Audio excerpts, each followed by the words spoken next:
नमस्कार विद्यार्थियों, MPPSC prelims 2026 की परीक्षा में करंट अफेयर की क्लास का आप सभी का स्वागत है। और आज की इस क्लास में करंट अफेयर की एक महामैराथन क्लास है।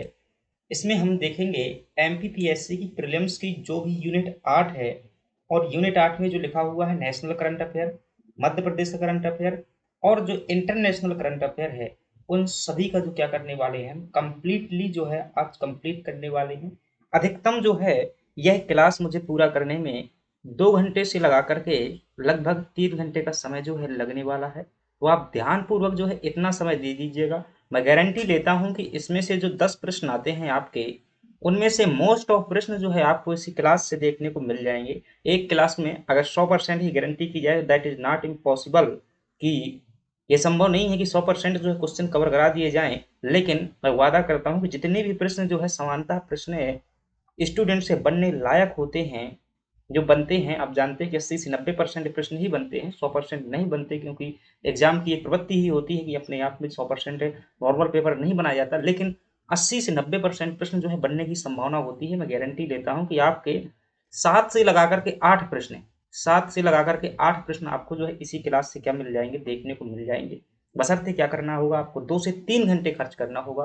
कुछ भी नहीं लिखना, यकीन मानिए बेइंतहा कंटेंट है, बहुत महत्वपूर्ण कंटेंट है। पूरे जो है कम से कम 6 से 7 दिन जो है क्या करने के बाद, स्टडी करने के बाद जो है मैं ये क्या कर रहा हूँ, आपके सामने प्रस्तुत कर रहा हूँ। और एक ही क्लास में जो है पूरी चीज़ों को कवर करना साधारणतः पॉसिबल नहीं है। इसमें लंबे अनुभव और आपको जो है लंबे समय तक अध्ययन करने की आवश्यकता होती है। इसके बाद में ही आप क्या कर सकते हैं, प्रॉपर चीज़ें जो एग्जाम ओरिएंटेड होती हैं वो निकाल सकते हैं। तो चलिएगा अपने क्लास की शुरुआत करते हैं और चीज़ों को देखते हैं। बस ध्यानपूर्वक देखना है, पूरा का पूरा 100% जो है आपको समझने में लगाना है। इसके बाद में जो आपको लिखना कुछ भी नहीं है। इसका पीडीएफ जो है आपको कहाँ पर दे दिया जाएगा, इसका पीडीएफ जो है टेलीग्राम चैनल पर भेज दिया जाएगा। टेलीग्राम का लिंक जो है आपको डिस्क्रिप्शन बॉक्स में दे दिया है।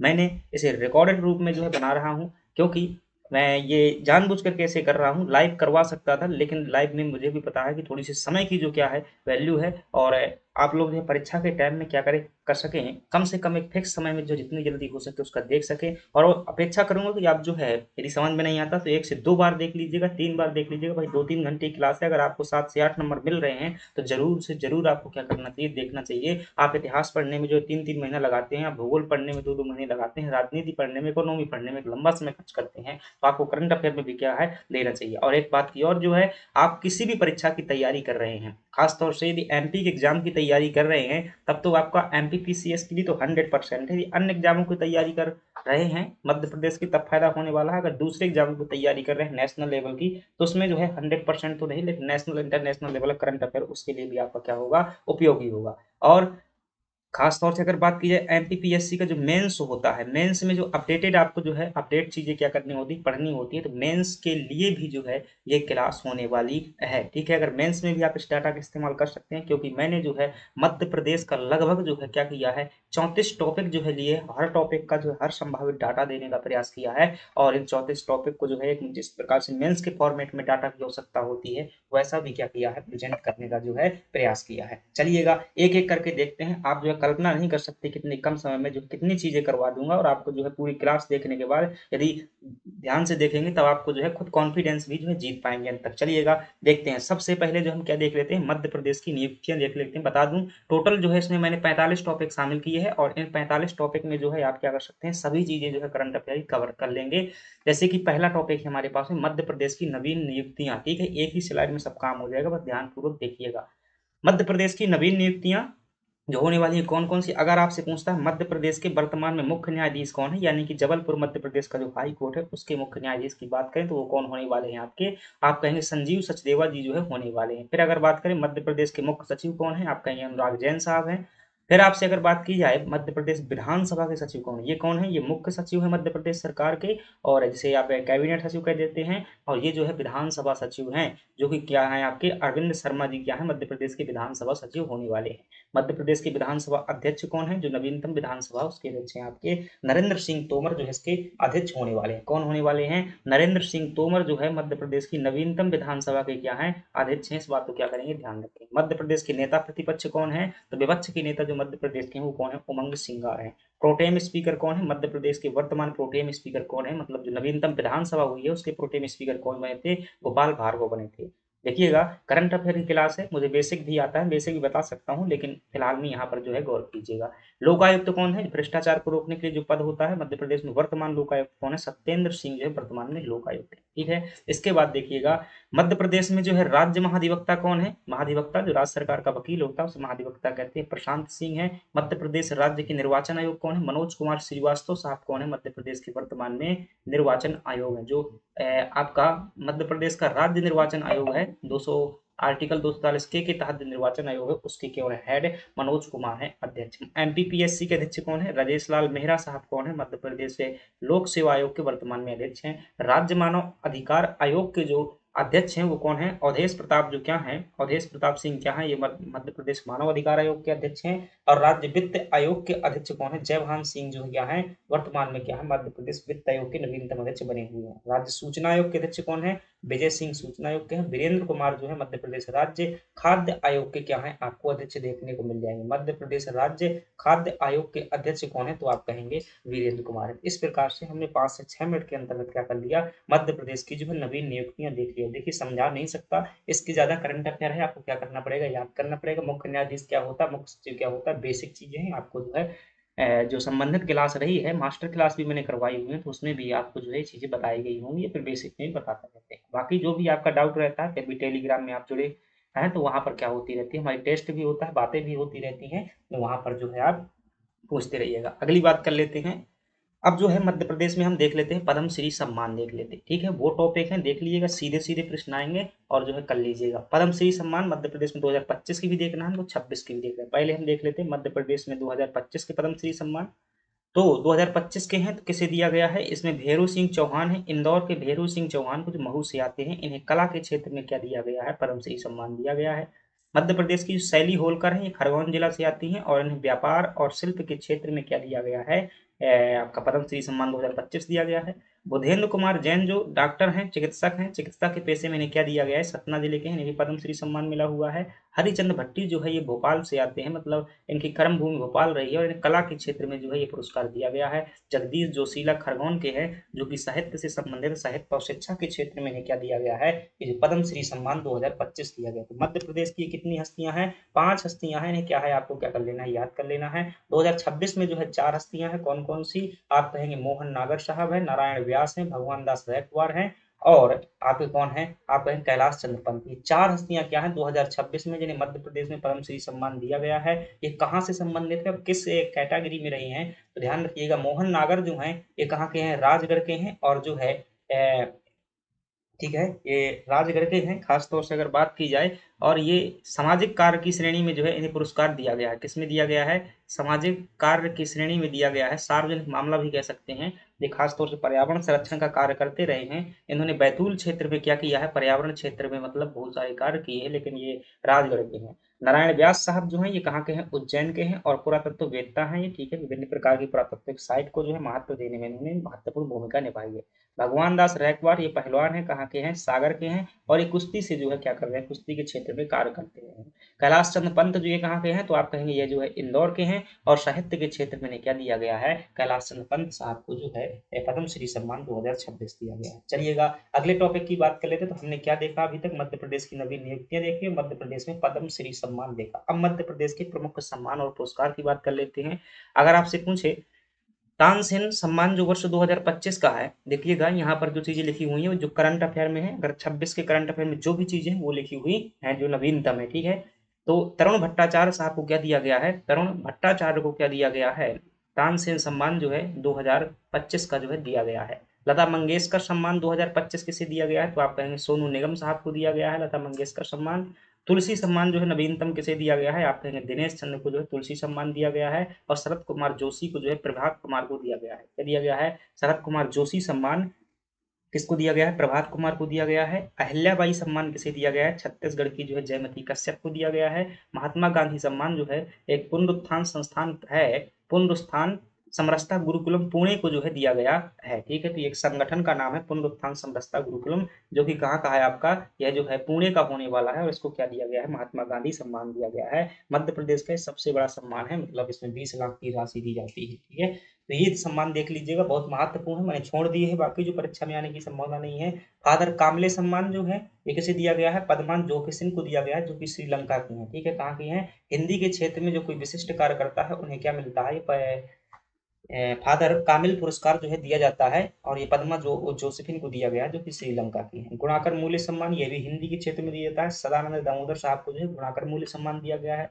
हिंदी सेवा सम्मान विनोद बब्बर साहब को दिया गया है। सूचना प्रौद्योगिकी सम्मान लोकेंद्र सिंह राजपूत को जो है दिया गया है। और कालिदास सम्मान जो है 4 लोगों को दिया गया है। ठीक है, कालिदास सम्मान कितने लोगों को दिया गया है? 4 लोगों को। आप कहेंगे अरविंद पारेख को जो है दिया गया है, ठीक है, शास्त्रीय संगीत के क्षेत्र में दिया गया है। अरविंद पारेख को जो है किस में दिया गया है? शास्त्रीय संगीत के क्षेत्र में दिया गया है। और कलावती को दिया गया है, इन्हें जो है शास्त्रीय नृत्य की श्रेणी में दिया गया है। किस में दिया गया है? गुरु कलावती देवी हैं, जो कि ठीक है नृत्य के क्षेत्र में दिया गया है, शास्त्रीय नृत्य के क्षेत्र में। रघुपति भट्ट को जो है इन्हें किस में दिया गया है? रूपंकर के क्षेत्र में दिया गया है। किस में दिया गया है?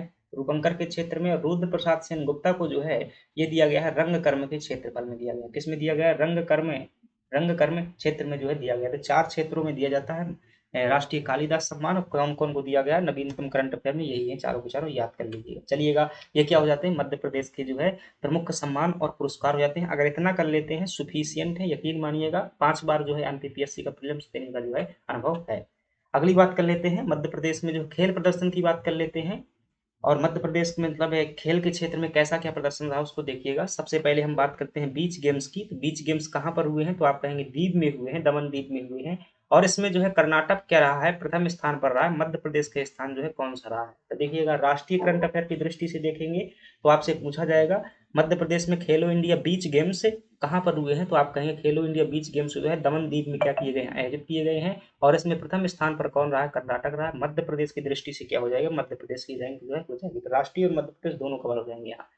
तो मध्य प्रदेश का क्या है? चौथा स्थान है बीच गेम्स में।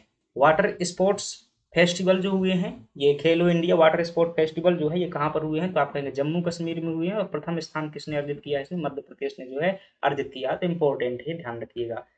विंटर गेम जो है ये भी कहाँ हुए हैं? जम्मू कश्मीर और लद्दाख में हुए हैं, दोनों जगह। ठीक है, गुलमर्ग के मैदान में हुए हैं और लेह जिला में भी हुए हैं। और इसमें पहला स्थान सेना ने अर्जित किया है। मध्य प्रदेश का स्थान कौन सा? 13वां स्थान है। राष्ट्रीय खेल में देखेंगे जो 38वें नंबर के राष्ट्रीय खेल हुए हैं, कौन से नंबर के? 38वें नंबर के जो राष्ट्रीय खेल हुए हैं वो कहाँ पर? उत्तराखंड में आयोजित किए गए हैं। इसमें जो है क्या रहा है कि जो सर्विसेज रही है उसमें क्या रही है? पहले नंबर पर रहे हैं, मतलब कि जो ऑफिसर वगैरह होते हैं वो पहले नंबर पर रहे हैं। महाराष्ट्र जो है इसमें क्या रहा है? दूसरे नंबर पर रहा है। मध्य प्रदेश का स्थान इंपॉर्टेंट है, ध्यान रखेंगे। राष्ट्रीय खेलो इंडिया गेम्स जो है राष्ट्रीय गेम्स ये जो 38वें नंबर के राष्ट्रीय खेल हुए हैं ये कहाँ पर हुए हैं? उत्तराखंड में। और मध्य प्रदेश का कौन सा स्थान है? चौथा स्थान है। और 39वें नंबर के जो होने हैं ये कहाँ पर होंगे? ये 39 नंबर के जो है मेघालय में होने वाले हैं। कहाँ पर होने वाले हैं? मेघालय में जो है 39 नंबर के राष्ट्रीय खेल होने वाले हैं। अगली बात कर लेते हैं, महिला वनडे विश्व कप में जो है कौन जीता हुआ है? तो ध्यान रखिएगा, महिला वनडे विश्व कप कौन जीता हुआ है? भारत जो है दक्षिण अफ्रीका को हरा करके जो है महिला वनडे विश्व कप जीता हुआ है। खेलो इंडिया जो यूथ गेम्स हैं ये कहाँ पर हुए हैं? आप कहेंगे बिहार में हुए हैं। और मध्य प्रदेश में कौन से स्थान पर है? आप कहेंगे 10वें स्थान पर है। मध्य प्रदेश का स्थान जो है 10वां होने वाला है। चलिएगा, अगर आपसे पूछे मध्य प्रदेश में जो एमपीएल है, ठीक है, मध्य प्रदेश प्रीमियर लीग इन्हें कह देते हैं, जैसे आईपीएल होते हैं, तो आईपीएल की तर्ज पर मध्य प्रदेश में जो एमपीएल गेम होते हैं जिसे सिंधिया कप के नाम से जाना जाता है, इसमें जो है चंबल, ठीक है, टाइगर को हराया है किसने? भोपाल लेपर्ड्स जो है फाइनल रूप से इसमें जीती रही है। चंबल टाइगर्स को जो है, ठीक है, चंबल टाइगर को हरा करके भोपाल लेपर्ड्स टीम जो रही है इसमें क्या रही है? अग्रणी रही है। और महिला एमपीएल जो है इसमें बुंदेलखंड बुल्स जो है क्या रही है? विजेता रही है। किसमें? महिला एमपीएल में। और पुरुष एमपीएल में जो है कौन रहा? भोपाल लेपर्ड्स अग्रणी रहा है। अगली बात करते हैं, अब मध्य प्रदेश के प्रमुख खिलाड़ी हैं जो कि खासतौर से राष्ट्रीय अंतर्राष्ट्रीय स्तर पर चर्चित हैं। जैसे कि हम बात करें ऐश्वर्य प्रताप सिंह, ये कहाँ से आते हैं? तो आप कहेंगे यह जो है खरगोन से आते हैं। और ध्यान रखिएगा कई जगह पर इन्होंने रिकॉर्ड बनाया हुआ है, शूटिंग से संबंधित है। ठीक है, ओलंपिक, पेरिस ओलंपिक और इन सब में जो है एशिया गेम्स, इन सब में जो है भाग ले चुके हैं। ओलंपिक में बस जीतो नहीं हुए हैं, बाकी सब में जो है विश्व स्तर की प्रतियोगिताओं में जीत चुके हैं। तो सर ऐश्वर्य प्रताप सिंह जो है इंपॉर्टेंट है। विवेक सागर जो है ये हॉकी के खिलाड़ी हैं। कहाँ के हैं? हॉकी के खिलाड़ी हैं, मध्य प्रदेश के जो है नर्मदापुरम से हैं। कई बार जो है इनको डीएसपी का पद भी जो है मिल चुका है। नर्मदापुरम से संबंधित हैं। चलिएगा, रुबीना फ्रांसिस जो है कहाँ की हैं? जबलपुर की हैं। ठीक है, जबलपुर की हैं। और कहाँ से संबंधित है? शूटिंग से संबंधित है। जो पेरिस के पैरा ओलंपिक गेम हुए थे इसमें उन्होंने क्या किया था? पदक जीता हुआ है, खासतौर से कांस्य पदक जो है जीता हुआ है। कपिल परमार जो है कहाँ से आते हैं, तो ये जो है मध्य प्रदेश के सीहोर जिले से आते हैं। इन्होंने भी पेरिस के पैरा ओलंपिक में, दोनों के दोनों मध्य प्रदेश के दिव्यांग खिलाड़ी हैं। और कपिल परमार जो है सीहोर के हैं और इन्होंने जो है क्या जीता हुआ है, तो आप कहेंगे कि कपिल परमार ने जो है जूडो खेल में, कौन से खेल में, जूडो खेल में जो है क्या जीता हुआ है, आप कहेंगे कांस्य पदक जो है जीता हुआ। ठीक है, इन्होंने भी कांस्य पदक जीता है, इन्होंने भी कांस्य पदक जीता हुआ है पेरिस ओलंपिक पैरा ओलंपिक में। ठीक है, दिव्यांग वाले में जो है इन्होंने 2 पदक जीते हुए। सत्येंद्र सिंह लोहिया, ठीक है, तो ये भी जो क्या है तैराकी से संबंधित है, जिसे क्या बोलते हैं भाई, पैरा कैनोइंग बोलते हैं, दिव्यांग खिलाड़ी है, तो ये कैनोइंग से संबंधित है, कैनोइंग से संबंधित है।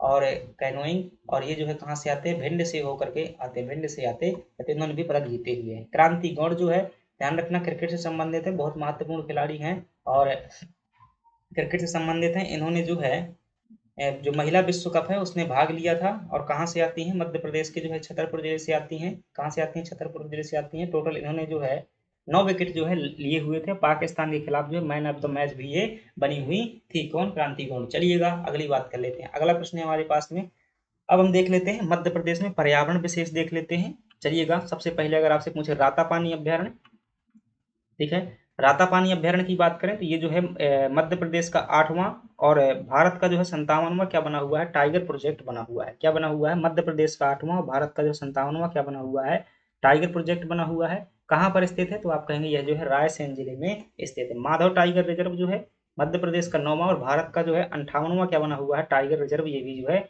बनाया गया है। कहाँ पर स्थित है, शिवपुरी में स्थित है। मध्य प्रदेश में जो नवीनतम 3 अभ्यारण्य बनाए गए हैं, जिसमें से जहानगढ़ अभ्यारण्य है, ये कहाँ पर बनाया गया है, श्योपुर में बनाया गया है। कहाँ पर, जहानगढ़ अभ्यारण्य जो है श्योपुर में। ओंकारेश्वर अभ्यारण्य जो है कहाँ पर बनाया गया है, तो आप कहेंगे खंडवा में बनाया गया है। भीमराव अंबेडकर, डॉक्टर भीमराव अंबेडकर अभ्यारण्य जो है, आज उनकी जयंती भी है 14 अप्रैल, ठीक है।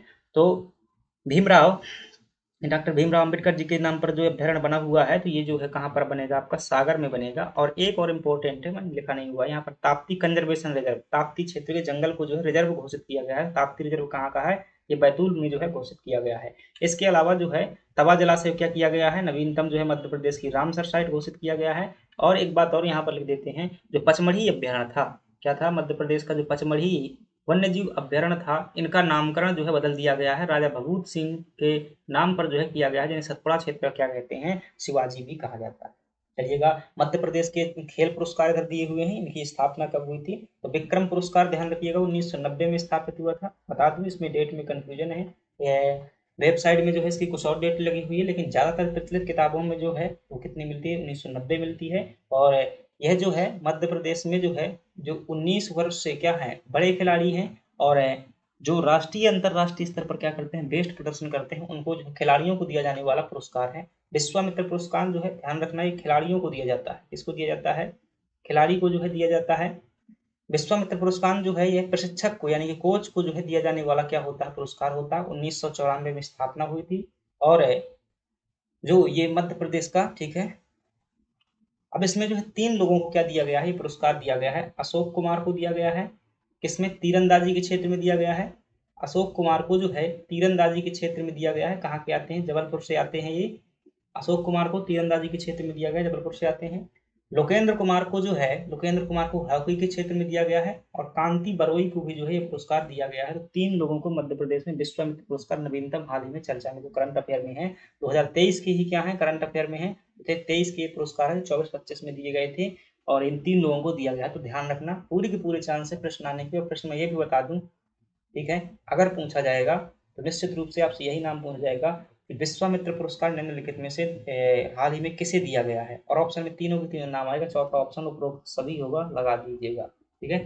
पूरे चांसेज उसके आने के, तो विश्वामित्र पुरस्कार ध्यान रखिएगा, तीनों नाम जो है आप क्या है याद रखेंगे और उपरोक्त सभी जो है ऑप्शन में जरूर आएगा। एक ना पूछेगा, और पूछेगा तो फिर पूरे तीनों नाम पूछेगा। एकलव्य पुरस्कार जो है 1994 में स्थापना हुई थी और ये जो है 19 वर्ष से जो कम आयु के खिलाड़ी होते हैं उनको दिया जाता है, जो राज्य स्तर पर क्या करते हैं, बेहतर प्रदर्शन करते हैं। प्रभाष जोशी पुरस्कार जो है ये आपका 2013 में जो है शुरू किया गया था और मलखंभ के क्षेत्र में क्या किया जाता है, मध्य प्रदेश में दिया जाता है। और लाइफ टाइम अचीवमेंट पुरस्कार जो है 2002 से शुरू किया गया था और हाल ही में जो नवीनतम करंट अफेयर का है ये, इसको दिया गया रतनलाल वर्मा को जो है क्या दिया गया है, लाइफ टाइम अचीवमेंट पुरस्कार दिया गया था। मध्य प्रदेश में कुल 5 खेल पुरस्कार ही हैं, 1 2 3 4 5 5 मध्य प्रदेश में खेल पुरस्कार है, वही सब याद कर लीजिएगा, हमेशा के लिए हो जाएंगे। चलिएगा आगे बढ़ जाते हैं और अगली बात कर लेते हैं। इंडियन फॉरेस्ट रिपोर्ट 2023 की बात कर लेते हैं। मध्य प्रदेश के वन विभाग को डाटा की बात कर लेते हैं। भारत में देखेंगे सर्वाधिक वन क्षेत्र आपको कहाँ पर देखने को मिल जाएगा, तो मध्य प्रदेश में सर्वाधिक जो वन का क्षेत्रफल आपको देखने को मिल जाएगा। भारत में जितना भी वन है वो भारत के कुल क्षेत्रफल का कितने प्रतिशत है, तो भारत में जो है ये भारत का जो है कितने परसेंट है, 25.17% जो है वन क्षेत्र उपलब्ध है भारत का। न्यूनतम वन जो है कहाँ पर पाए जाते हैं, तो मध्य भारत में आप देखेंगे तो न्यूनतम वन भारत की बात की जा रही है। भारत में न्यूनतम वन कहाँ मिलते हैं, और ये रिपोर्ट कब की है, 2023 की, यही करंट अफेयर में है, इसके अलावा भी नई आई हुई नहीं हुई है। तो न्यूनतम वन जो है हरियाणा में मिलेंगे। सर्वाधिक वन अग्नि की घटनाएं जो है कहाँ पर देखी गई हैं, तो उत्तराखंड में देखी गई हैं। सर्वाधिक वृद्धि कहाँ पर हुई है, सर्वाधिक वनों में जो वृद्धि देखी गई है वो आपकी छत्तीसगढ़ में सर्वाधिक वन वृद्धि हुई है। अब तो इतना डाटा यहाँ पर ध्यान रख लीजिए। मध्य प्रदेश में ध्यान रखना, मध्य प्रदेश में जो कुल वन क्षेत्रफल है वो कितना है, तो आप कहेंगे 77,000 जो है 73 वर्ग किलोमीटर जो है मध्य प्रदेश में क्या देखने को मिल जाता है, वन देखने को मिल जाता है। राज्य का प्रतिशत कितना है, राज्य क्षेत्र का प्रतिशत, मतलब मध्य प्रदेश में जितना भी वन है वो मध्य प्रदेश के कुल क्षेत्रफल का कितने परसेंट है, तो आप क्या ध्यान रखेंगे, ये जो है 27% की समथिंग देखने को मिल जाता है।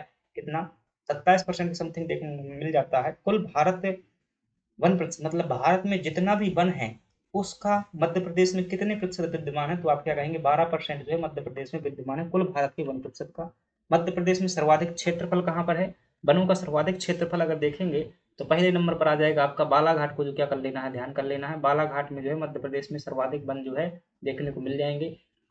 सबसे ज्यादा प्रतिशत की बात करें तो आप क्या ध्यान रखेंगे, देखिए बालाघाट है, छिंदवाड़ा उमरिया हो जाएंगे, तो एक ध्यान रखें। सबसे ज्यादा प्रतिशत जो है आपको कहाँ पर देखने को मिल जाएगा, उमरिया में जो है सबसे ज्यादा वन प्रतिशत देखने को मिल जाएगा। सबसे कम क्षेत्रफल कहाँ पर मिलेगा, तो ध्यान रखिएगा ये आगर मालवा में जो है सबसे कम क्षेत्रफल देखने को मिल जाएगा। आगर मालवा है शाजापुर, ठीक है, ठीक है, शाजापुर में जो है सबसे कम वन प्रतिशत देखने को मिल जाएगा। और उज्जैन में जो है क्षेत्रफल शाजापुर में हो जाएगा, उज्जैन में क्या हो जाएगा आपका जो है, उज्जैन में क्या हो जाएगा, सबसे कम वन प्रतिशत हो जाएगा। सबसे कमी कहाँ पर हुई है, मध्य प्रदेश में अगर पूछे सबसे ज्यादा वृद्धि कहाँ पर हुई है, तो भिंड में जो है वन क्षेत्र में सबसे ज्यादा वृद्धि हुई है। सबसे ज्यादा कमी कहाँ पर हुई है, तो आप क्या कहेंगे, दमोह में जो है सबसे ज्यादा क्या हुई है, कमी हुई है। इतनी बातें ध्यान कर लीजिएगा, ऐसा भी थोड़ा सा चलिएगा, ध्यान रख लीजिएगा। 27.81% जो है और 70,073 वर्ग किलोमीटर। चलिएगा आगे बढ़ जाते हैं। राष्ट्रीय बहुआयामी गरीबी सूचकांक देख लेते हैं। बहुआयामी गरीबी सूचकांक की बात करेंगे तो नीति आयोग द्वारा जारी की जाता है। भारत की बात करते हैं, सर्वाधिक गरीब राज्य कौन सा है, तो आप क्या कहेंगे, बिहार जो है सर्वाधिक गरीब राज्य है, ठीक है। तो बिहार क्या हो जाएगा, सर्वाधिक जो है गरीब राज्य हो जाएगा। और ये जारी किसके द्वारा किया जाता है, ध्यान रखना, नीति आयोग द्वारा जो है जारी किया जाता है। सर्वाधिक गरीब राज्य बिहार है। सबसे ज्यादा सुधार भी किसने किया हुआ है, बिहार ने ही क्या किया है, गरीबी में सबसे ज्यादा सुधार किया है। मध्य प्रदेश का गरीबी के मामले में कौन सा स्थान है, पूरे भारत में जो है 5वां स्थान है, ठीक है। गरीबी के मामले में कौन सा स्थान है, 5वां स्थान है। मध्य प्रदेश का कौन सा स्थान है, आप कहेंगे 5वां स्थान है। और पीडीएफ जो है आपको टेलीग्राम में मिल जाएगा भाई, सब टेंशन लेने की जरूरत ना है, ठीक है, मध्य प्रदेश में। और गरीबी जिला की बात करें, मध्य प्रदेश में सबसे ज्यादा जो गरीब जिला है वो कौन सा है, तो अलीराजपुर जो है सबसे ज्यादा गरीब जिला है। यहाँ की जनसंख्या लगभग जो है 49% गरीब है। ये मध्य प्रदेश का ही नहीं पूरे भारत का जो क्या है सबसे ज्यादा गरीब जिला होने वाला है। और गरीबी में सबसे ज्यादा सुधार भी किसने किया हुआ है, पूरे मध्य प्रदेश में सर्वाधिक गरीबी में सुधार करने वाला जिला कौन सा है, आपको बताएंगे अलीराजपुर है, ठीक है। और राज्यों के मामले में देखें, जैसे गरीबी के मामले में सर्वाधिक सुधार किसने किया है, बिहार में किया है। दूसरे नंबर पर जो सबसे ज्यादा सुधार किसने किया हुआ है, मध्य प्रदेश ने किया हुआ, ठीक है। गरीबी की सुधार करने के मामले में मध्य प्रदेश का दूसरा स्थान है, और गरीब जनसंख्या के मामले में मध्य प्रदेश का क्या है, 5वां स्थान है। अगली बात कर लेते हैं, फसलों के उत्पादन में शीर्ष स्थान देख लीजिएगा, ठीक है। चलिएगा चावल के उत्पादन में कौन सा हो जाएगा, तो मध्य प्रदेश, ओ सॉरी, उत्तर प्रदेश का स्थान ध्यान रखना। गेहूं में भी किसका ध्यान रखना, उत्तर प्रदेश का ध्यान रखना। मक्का के उत्पादन में जो है मध्य प्रदेश का स्थान ध्यान रखना। मोटा अनाज के उत्पादन में जो है राजस्थान ध्यान रखना अग्रणी है। तुअर में जो है आपका महाराष्ट्र अग्रणी हो जाएगा। कुल दलहन उत्पादन में मध्य प्रदेश अग्रणी हो जाएगा। कुल खाद्यान्न उत्पादन में, कुल खाद्यान्न है, ठीक है भाई, खदान नहीं है, ये खाद्यान्न है। खाद्यान्न उत्पादन में जो उत्तर प्रदेश क्या है, प्रथम है। दूसरे स्थान पर क्या है, मध्य प्रदेश है। मूंगफली के उत्पादन में कौन सा हो जाएगा, तो आप कहेंगे गुजरात जो है मूंगफली के उत्पादन में पहला हो जाएगा। सरसों में कौन हो जाएगा, सरसों में जो है राजस्थान हो जाएगा। सोयाबीन में कौन हो जाएगा, आप कहेंगे महाराष्ट्र जो है हो जाएगा। सूरजमुखी में कौन हो जाएगा, तो कर्नाटक जो है अग्रणी हो जाएगा। कुल तिलहन के उत्पादन में जो है राजस्थान क्या हो जाएगा, अग्रणी हो जाएगा। गन्ना के उत्पादन में जो है हो जाएगा आपका उत्तर प्रदेश जो है अग्रणी देखने को मिलेगा। कपास के उत्पादन में जो है महाराष्ट्र अग्रणी देखने को मिल जाएगा। जूट के उत्पादन में जो है वेस्ट बंगाल अग्रणी देखने को मिल जाएगा। चलिएगा आगे बढ़ जाते हैं। सीधे काजू कतली है, ठीक है, परीक्षा के लिए सीधे काजू कतली है। सतत विकास लक्ष्य में जो है मध्य प्रदेश की प्रगति देखिएगा, विश्व में सतत विकास सूचकांक के बारे में यहाँ पर देखना है करंट अफेयर में, उसमें क्या है। तो सतत विकास सूचकांक के बारे में देखिएगा, विश्व में कौन जारी करता है सतत विकास सूचकांक, इसे क्या कहते हैं, sustainable development index, SDI index कह दिया जाता है। और ये विश्व में कौन जारी करता है, तो आप क्या कहेंगे, UNDP द्वारा जो है विश्व में जारी किया जाता है, United Nation Development Programme. Bharat में कौन जारी करता है, तो आप कहेंगे नीति आयोग द्वारा जो है भारत में जारी किया जाता है। भारत में प्रथम बार जो है कब जारी किया गया था, तो आप कहेंगे 2018 में प्रथम बार जारी किया गया था। 2023 में जो नवीनतम सूचकांक है SDI द्वारा जारी किया गया, वो कौन सा 2023 का है, राज्यों के संदर्भ में, जबकि भारत के विश्व के संदर्भ में जो है 2025 में जो है जारी किया जा चुका है, 2025 में जो है जारी किया जा चुका है। और भारत ने जो है, अभी देखेंगे 2023 में जो है स्थान देखिएगा, प्रथम स्थान पर कौन है, राज्यों में अगर देखेंगे तो उत्तराखंड जो क्या है प्रथम स्थान पर है। उत्तराखंड और केरल दोनों जो है प्रथम स्थान पर है। इनके कुल अंक जो है 79 अंक आए हुए हैं। कितने अंक आए हैं, 79 अंक जो है आए हुए हैं। अगली बात करते हैं, सबसे निचला स्थान पर कौन है, बिहार जो है 59 अंकों के स्थान पर, 59 नंबर के साथ में सबसे निचले स्थान पर है। और 4 श्रेणियां कौन सी हैं, ठीक है, तो ये सूचकांक में जो है 4 श्रेणियां बनाई जाती हैं। सबसे पहले कौन होता है, जैसे कहते हैं आपका सबसे पहले हो जाएगा आकांक्षी, जिसे हम कह देते हैं एस्पिरेंट, क्या कहेंगे, आकांक्षी या एस्पिरेंट। दूसरे नंबर पर हो जाएगा आपका परफॉर्मर, क्या हो जाएगा, परफॉर्मर। और तीसरे नंबर पर हो जाएगा आपका, सब कहीं और तो नहीं लिखा हुआ है कुछ, ठीक है, इधर देख लेते हैं। तीसरे नंबर पर हो जाएगा आपका, तीसरे नंबर पर कहेंगे परफॉर्मर के बाद में जो है फ्रंट रनर, क्या हो जाएगा, फ्रंट रनर। और चौथे नंबर पर जो हो जाएगा वो होगा आपका अचीवर, ठीक है। 4 जो है क्या है, कैटेगरी है। अब देखिएगा, ये स्कोर को भी पिछली बार प्रश्न पूछा गया था, जिसके अंक जो है 100 में से कितने हैं, 0 से 49 के बीच में, वो क्या होगा आपका एस्पिरेंट होगा। जिसके अंक 50 से 64 के बीच में है, वो क्या होगा, परफॉर्मर होगा। जिसके अंक जो है 65 से लगाकर 99 के बीच में है, वो क्या होगा, 65 से 99 के बीच में है, वो फ्रंट रनर होगा। जिसके जो है 100 अंक है, वो क्या होगा, अचीवर्स होगा। और ठीक है, तो इधर देखिएगा, अब इसमें बात कर लेते हैं मध्य प्रदेश का जो है 2018 में स्कोर कितना था। ध्यान रखिएगा, 52 जो है 2018 में मध्य प्रदेश ने स्कोर किया था। 2023 में कितना किया है, 67 अंकों का जो है स्कोर किया है वर्ष 2023 में SDI सूचकांक में। 100% इंपॉर्टेंट है भाई, एक प्रश्न पूछे जाने की पूरी संभावना है, ठीक है। दिमाग में चीजों को बैठा लीजिएगा, आएगा यानी कि आएगा, लिख के ले लो, स्टार क्वेश्चन है, ठीक है। 100% जो है पूछा जाने वाला प्रश्न है, स्लाइड में से एक क्वेश्चन जो आने की पूरी संभावना है। मध्य प्रदेश में जो 2023 में सूचकांक जारी किया गया है, उस मध्य प्रदेश ने कुल कितने अंक अर्जित किए हैं, तो आप कहेंगे 67 अंक अर्जित किए हैं। 67 अंक कहाँ पर आते हैं, तो मध्य प्रदेश को जो है कौन सा राज्य बनाते हैं, फ्रंट रनर जो है राज्य बनाते हैं। कौन सा राज्य, फ्रंट रनर कैटेगरी में जो है बनाते हैं, क्योंकि यह कैटेगरी कहाँ तक होती है, 65 से लगाकर 99 तक है। मध्य प्रदेश के स्कोर जो है इतना है। मध्य प्रदेश जो है उसने सबसे ज्यादा स्कोर किसमें किया हुआ है, तो क्या कहेंगे, SDG नंबर जो है, SDG नंबर 12 है, उसमें क्या किया, सबसे ज्यादा स्कोर किया है। कितना नंबर किया हुआ है, तो आप कहेंगे 92 अंक जो है इसमें अर्जित किए हुए हैं। मध्य प्रदेश ने सबसे कम स्कोर किसमें किया हुआ है, तो आप कहेंगे SDG नंबर जो है 9 है, नवाचार वाला है, जो उद्योग नवाचार वाला, उसमें जो है मध्य प्रदेश ने कुल कितने 39 अंक जो है अर्जित किए हुए हैं।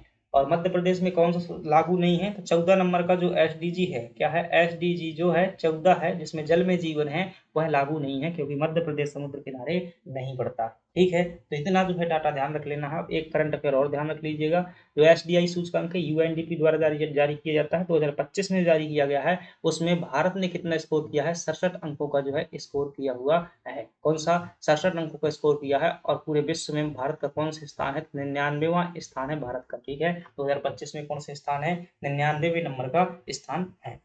आगे बढ़ जाते हैं, और अगला है मध्य प्रदेश के भौगोलिक संकेतक। देखिएगा, GI टैग के बारे में देख लीजिएगा, ये भी करंट अफेयर में है। तो कमेंट बॉक्स में अंत में जो है जरूर बताना है क्लास आपको जो है कैसी लगी है। और फिर जो है यदि आप लोगों का सही जो है तरीके से आप क्या होते हैं, जुड़ाव होता है, मिलते रहेंगे, तो फिर क्या है, अभी 17 तारीख से जो है फिर से क्या करेंगे, अपनी जो है क्लास शुरू कर रहे हैं, लाइव जो है अपन क्या करेंगे, चर्चा करेंगे। क्योंकि भाई खाली तो नहीं बैठना होता है किसी भी परिस्थिति में, परीक्षा में जो है डर का माहौल है, ऐसे में जो क्या है मानसिक संतुलन खो बैठेंगे यदि जो है बहुत ज़्यादा सोचेंगे। तो पढ़ते रहिएगा, निश्चित रूप से जो है आपको जो है रिलेवेंट चीज़ें पढ़िएगा। और सबसे बढ़िया तरीका जो होने वाला है कि एक FLT अपन क्या करें, उसको FLT लें, जितनी भी गहराई में जा सकते हैं और सॉल्व करते जाएं, 4-5 घंटा चर्चा करें, वही जो है बेहतर हो सकता है। शाम के 1-2 टेस्ट लगा लें।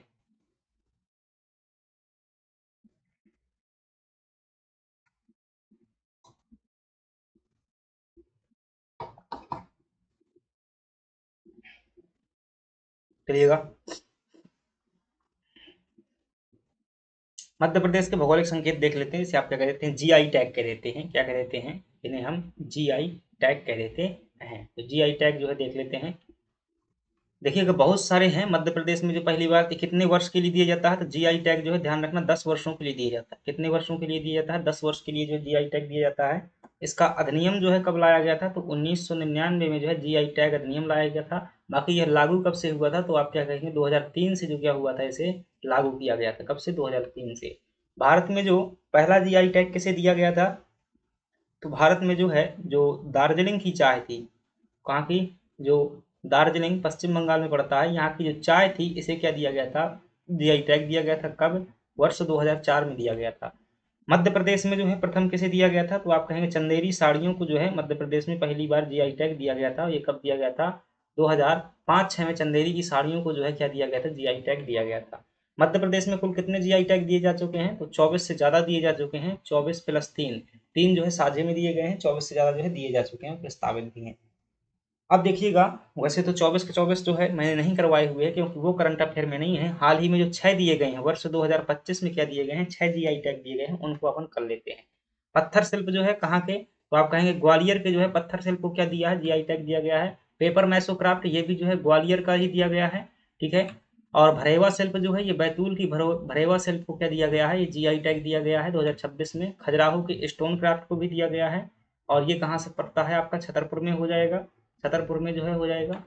फर्नीचर को भी कहाँ दिया गया है, 2026 में ही 25 में दिया गया है। ये भी कहाँ का है, छतरपुर के फर्नीचर को GI टैग मिला है। पन्ना डायमंड जो है कहाँ का हो जाएगा, पन्ना डिस्ट्रिक्ट का जो हो जाएगा, ये भी 2026 में दिया गया है। ये सभी के सभी GI टैग जो है कब मिले हुए हैं, 2026 में जो है ये सभी GI टैग दिए गए हैं। और रियावन लासुन की बात करेंगे, तो ये रतलाम से GI से टैग मिला हुआ, ये 2026 में नहीं मिला हुआ है, ठीक है, ये 2026 के पहले के हैं, ठीक है। तो ये सभी के सभी GI टैग कब हो जाएंगे, ठीक है, वर्ष 2025 में जो है दिए गए हैं, 2026 में जो है करंट अफेयर में है। तो रतलाम से जो है यहाँ तक के, यहाँ तक के रतलाम शायद ऐसा आ जाए कि निम्नलिखित में से किसको GI टैग जो 2025 में नहीं दिए गए हैं, तो ध्यान रखना है 6 दिए गए हैं। और रियामन लासुन जो है रतलाम से GI टैग मिला हुआ है।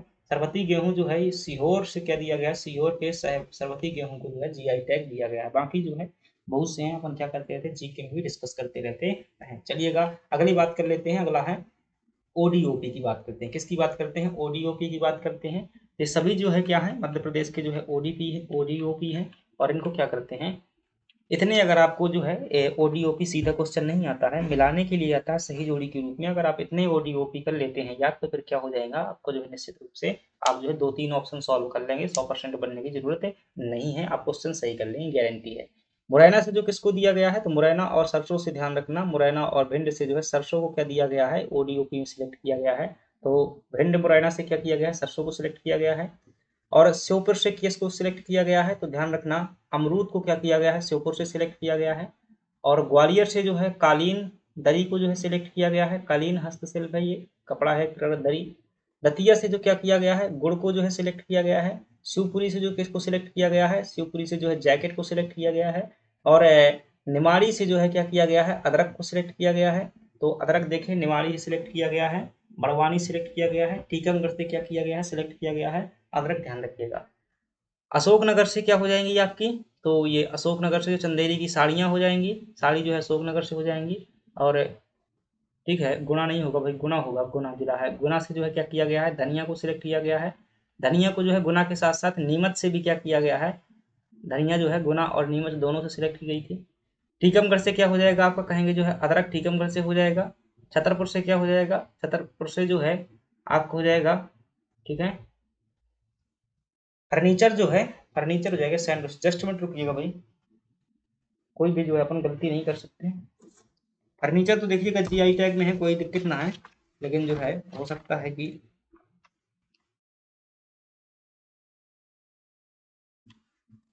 आराम से चलिएगा। कहाँ की बात की जा रही है? आपका सरसों, अमरूद, बलुआ। ठीक है, भिंड से अपन ने क्या किया हुआ, जस्ट मिनट रुकेंगे भाई, ठीक कर लेते हैं, कालीन कन्फ्यूजन बहुत हो जाता है। इसमें क्या किया गया है, ग्वालियर से जो है, ध्यान रखिएगा, टाइल्स को जो क्या किया गया है, ओडीओपी में जो है सिलेक्ट किया गया है। कालीन भी है जीआई टैग में, और मतलब ठीक है, तो ये ध्यान रखिए, ग्वालियर में जो है क्या किया गया, टाइल सिलेक्ट किया गया है। दतिया से आपका क्या हो जाएगा, गुड़ हो जाएगा, शिवपुरी जाके टदरेक हो जाएगी। और अशोकनगर में जब हम बात करते हैं, तो अशोकनगर में चंदेरी साड़ी, यानी कि इसे हथकरघा भी कह सकते हैं, यानी कि जो हाथ से बनाया गया साड़ी होता है उसी को हथकरघा कह देते हैं, चंदेरी हथकरघा। और धनिया जो हो जाएगी आपसी, ये गुना से क्या हो जाएगी, धनिया हो जाएगी, ठीक है, मगर छतरक हो जाएगा। और छतरपुर से क्या हो जाएगा, आपका लकड़ी का जो फर्नीचर है ये क्या हो जाएगा, छतरपुर से क्या हो जाएगा, फर्नीचर हो जाएगा। सतना में अगर हम बात करेंगे, तो यहाँ पर जो है सतना में क्या मिल जाएगा, आपको टमाटर देखने को मिल जाएगा। सतना में क्या देखने को मिल जाएगा, टमाटर। और पन्ना में जो है आंवला हो जाएगा, यहाँ से जीआई टैग में क्या हो जाएगा, पन्ना से जो है आंवला हो जाएगा। और हम बात करेंगे यहाँ सिंगरौली से, तो कोदो कुटकी बहुत जगह से है। कोदो कुटकी जो है, एक तो सिंगरौली से है, और एक कहाँ से है, अनूपपुर से है, और एक है, ठीक है, अनूपपुर से है, और डिंडोरी से है, और मंडला से है। तो अनूपपुर, डिंडोरी, मंडला, सिंगरौली, ये 4 जगह से जो क्या है आपकी कोदो कुटकी को जो है सिलेक्ट किया गया है। तो मैं यहाँ पर लिख देता हूँ शॉर्ट में, अनूपपुर, डिंडोरी, मंडला, टोटल जो है कहाँ से है, 4 डिस्ट्रिक्ट से जो है क्या किया गया है, इसको कोदो कुटकी सिलेक्ट किया गया है। सीधी से अगर हम बात करेंगे, तो सीधी से जो है ये किया गया है, यहाँ से कालीन को जो है सीधी से सिलेक्ट किया गया है। कालीन जो दरी होती है वो सीधी से है। रीवा से हो जाएगा, बांस हो जाएगा, ठीक है, रीवा से क्या किया गया, बांस। ठीक है, ये जो है आपको यहाँ से ध्यान रखना है, हरदा ध्यान रख लेना है, क्या ध्यान रख लेना है, हरदा। तो 3 जिलों से क्या किया गया है, बांस सिलेक्ट किया गया है। एक हा से हरदा हो जाएगा, रा से रीवा हो जाएगा, और दा से जो है देवास हो जाएगा। 3 जिलों से क्या किया गया है, बांस से जो है सिलेक्ट किया गया है। शहडोल से क्या हो जाएगा, जो मध्य प्रदेश का शहडोल जिला है, यहाँ से क्या हो जाएगा, हल्दी हो जाएगा, हल्दी हो जाएगा। और कटनी से क्या हो जाएगा, यहाँ से जो क्या था, स्टोन, कटनी का जो है स्टोन, पत्थर हो जाएगा, सैंड स्टोन हो जाएगा, जैसे पत्थर हो जाएगा, स्टोन जैसे कह देते हैं, ठीक है। कटनी से क्या हो जाएगा, स्टोन, कटनी से जो है स्टोन हो जाएगा। उमरिया से अगर बात करेंगे, तो महुआ जो है 2 जगह से है, एक उमरिया से है, और एक क्या है आपका अलीराजपुर से जो है क्या हो जाएगा, महुआ हो जाएगा। जबलपुर से जो है आपका क्या हो जाएगा, मटर हो जाएगा। और बालाघाट से बात करेंगे, तो जो चावल है जिसका नाम है चिन्नौर चावल, चिन्नौर चावल कहाँ सिलेक्ट किया गया है, ये बालाघाट से सिलेक्ट किया गया है। और चिन्नौर चावल, ठीक है, चिन्नौर चावल कहाँ से हो जाएगा, बालाघाट से हो जाएगा। सिवनी से जो हो जाएगा आपका सीताफल जो है सिवनी से सिलेक्ट हो जाएगा, सिवनी से सीताफल हो जाएगा। और बैतूल से हम बात करेंगे, तो मध्य प्रदेश के बैतूल जिला से जो क्या किया गया है, आप कहेंगे सागौन की जो लकड़ी होती है उसको क्या किया गया है, यहाँ से सिलेक्ट किया गया है। छिंदवाड़ा से क्या हो जाएगा आपका, संतरा भाई साहब हो जाएगा। आगर मालवा, आगर मालवा हो जाएगा, छिंदवाड़ा हो जाएगा, शाजापुर, इन 3 से क्या किया गया, संतरा सिलेक्ट किया गया है। और नरसिंहपुर से बात करेंगे, तो अरहर की जो दाल होती है तुअर कह देते हैं, तुअर की दाल क्या की गई है, सिलेक्ट की गई है। और दमोह से जो हो जाएगा आपका चना हो जाएगा। सागर से जो है, सागर और विदिशा से जो क्या हो जाएंगे, कृषि उपकरण हो जाएंगे। सागर से प्लस में जो है विदिशा से क्या हो जाएंगे, कृषि उपकरण हो जाएंगे, कृषि उपकरण सागर विदिशा से हो जाएंगे। रायसेन, ठीक है, तो रायसेन जिला से बात करते हैं, तो यहाँ से क्या हो जाएगा, बासमती चावल हो जाएगा, ठीक है, क्या हो जाएगा, बासमती चावल कहाँ से है, रायसेन से है। भोपाल से हो जाएगा, वो बटुआ हो जाएंगे भाई, जरी के बटुआ हो जाएंगे, क्या हो जाएंगे, जरी जरदोजी जो बटुआ होते हैं वो हो जाएंगे। और मध्य प्रदेश के अगर हम सीहोर जिले से बात करेंगे, तो ये खिलौना हो जाएंगे, कौन से खिलौना, लकड़ी के जो खिलौना है, लकड़ी के, लकड़ी खिलौना क्या हो जाएंगे, सीहोर से हो जाएंगे। नर्मदापुरम से जो बात करेंगे, तो यहाँ से हो जाएगा। पर्यटन को जो क्या किया गया है, 1 डिस्ट्रिक्ट 1 प्रोडक्ट में जो है सिलेक्ट किया गया है। तो इतने क्या देख लेना है आपको, ओडीओ की याद कर लेना है। और भी हैं, लेकिन यकीन मानिए अगर आप इतने याद कर लेते हैं, तो निश्चित रूप से आप जो है क्वेश्चन सॉल्व कर पाएंगे। 100% आपको याद नहीं होगा, फिर भी क्वेश्चन सॉल्व कर लेंगे, मेरी गारंटी। तो इतने क्या कर लीजिएगा, याद कर लीजिए। आगे बढ़ जाते हैं, मध्य प्रदेश की नवीनतम विधानसभा चुनाव देख लेते हैं। 16वीं जो विधानसभा हुई है उसमें देख लेते हैं उसके बारे में। तो देखिएगा, 16वीं विधानसभा के जो चुनाव हुए हैं अभी हाल ही में, खासतौर से ये नवंबर 2023 में हुए थे। कब हुए थे, तो आप कहेंगे नवंबर 2023 में हुए थे, जिनका 2023 से 3 दिसंबर को जो है परिणाम आया था। बाद में 2 सीटों में उपचुनाव हुए थे। तो वर्तमान में 31 दिसंबर 2024 का नवीनतम डाटा मान सकते हैं। 31 दिसंबर 2024 के अनुसार, वर्तमान परिस्थिति के अनुसार 124 सीटें क्या हैं आपकी, बीजेपी की हैं। इंडियन नेशनल कांग्रेस की जो कितनी है, 65 सीटें हैं। और भारत आदिवासी पार्टी जो है, जो आदिवासी पार्टी है, 1 सीट मिली हुई है इसको, बाप पार्टी से जो है कह दिया जाता है भारत आदिवासी पार्टी। कुल महिला ने कितना जीता हुआ है, तो कुल 27 महिलाएं जो विधायक बनी हुई हैं। प्रोटेम स्पीकर कौन बनाए गए थे, तो आप कहेंगे जो नवीनतम विधानसभा थी उसके जो प्रोटेम स्पीकर बनाए गए थे वो कौन थे, गोपाल भार्गव साहब थे। अध्यक्ष जो कौन बनाए गए थे, तो आप कहेंगे नरेंद्र सिंह तोमर, जो क्या थे, ये हम कर चुके हैं पहले भी, नरेंद्र सिंह तोमर बनाए गए थे। नेता प्रतिपक्ष जो है ये कौन बनाए गए थे, उमंग सिंघार साहब जो है बनाए गए थे, उमंग सिंघार साहब जो है बनाए गए थे। ठीक है, तो उमंग सिंघार साहब जो है ये क्या बनाए गए थे, नेता प्रतिपक्ष बनाए गए थे।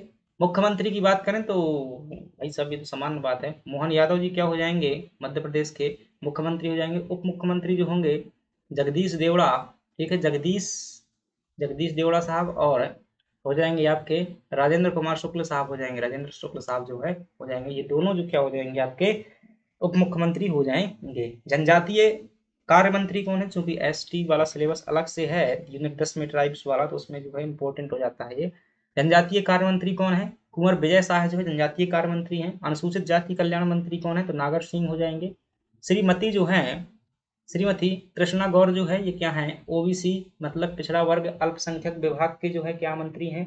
संपतिया उइके जो हैं ये सब महिलाएं हैं बेटा, ठीक है, ये जो है तीनों महिलाएं हैं, तो इनका नाम भी जो है ध्यान रखिएगा।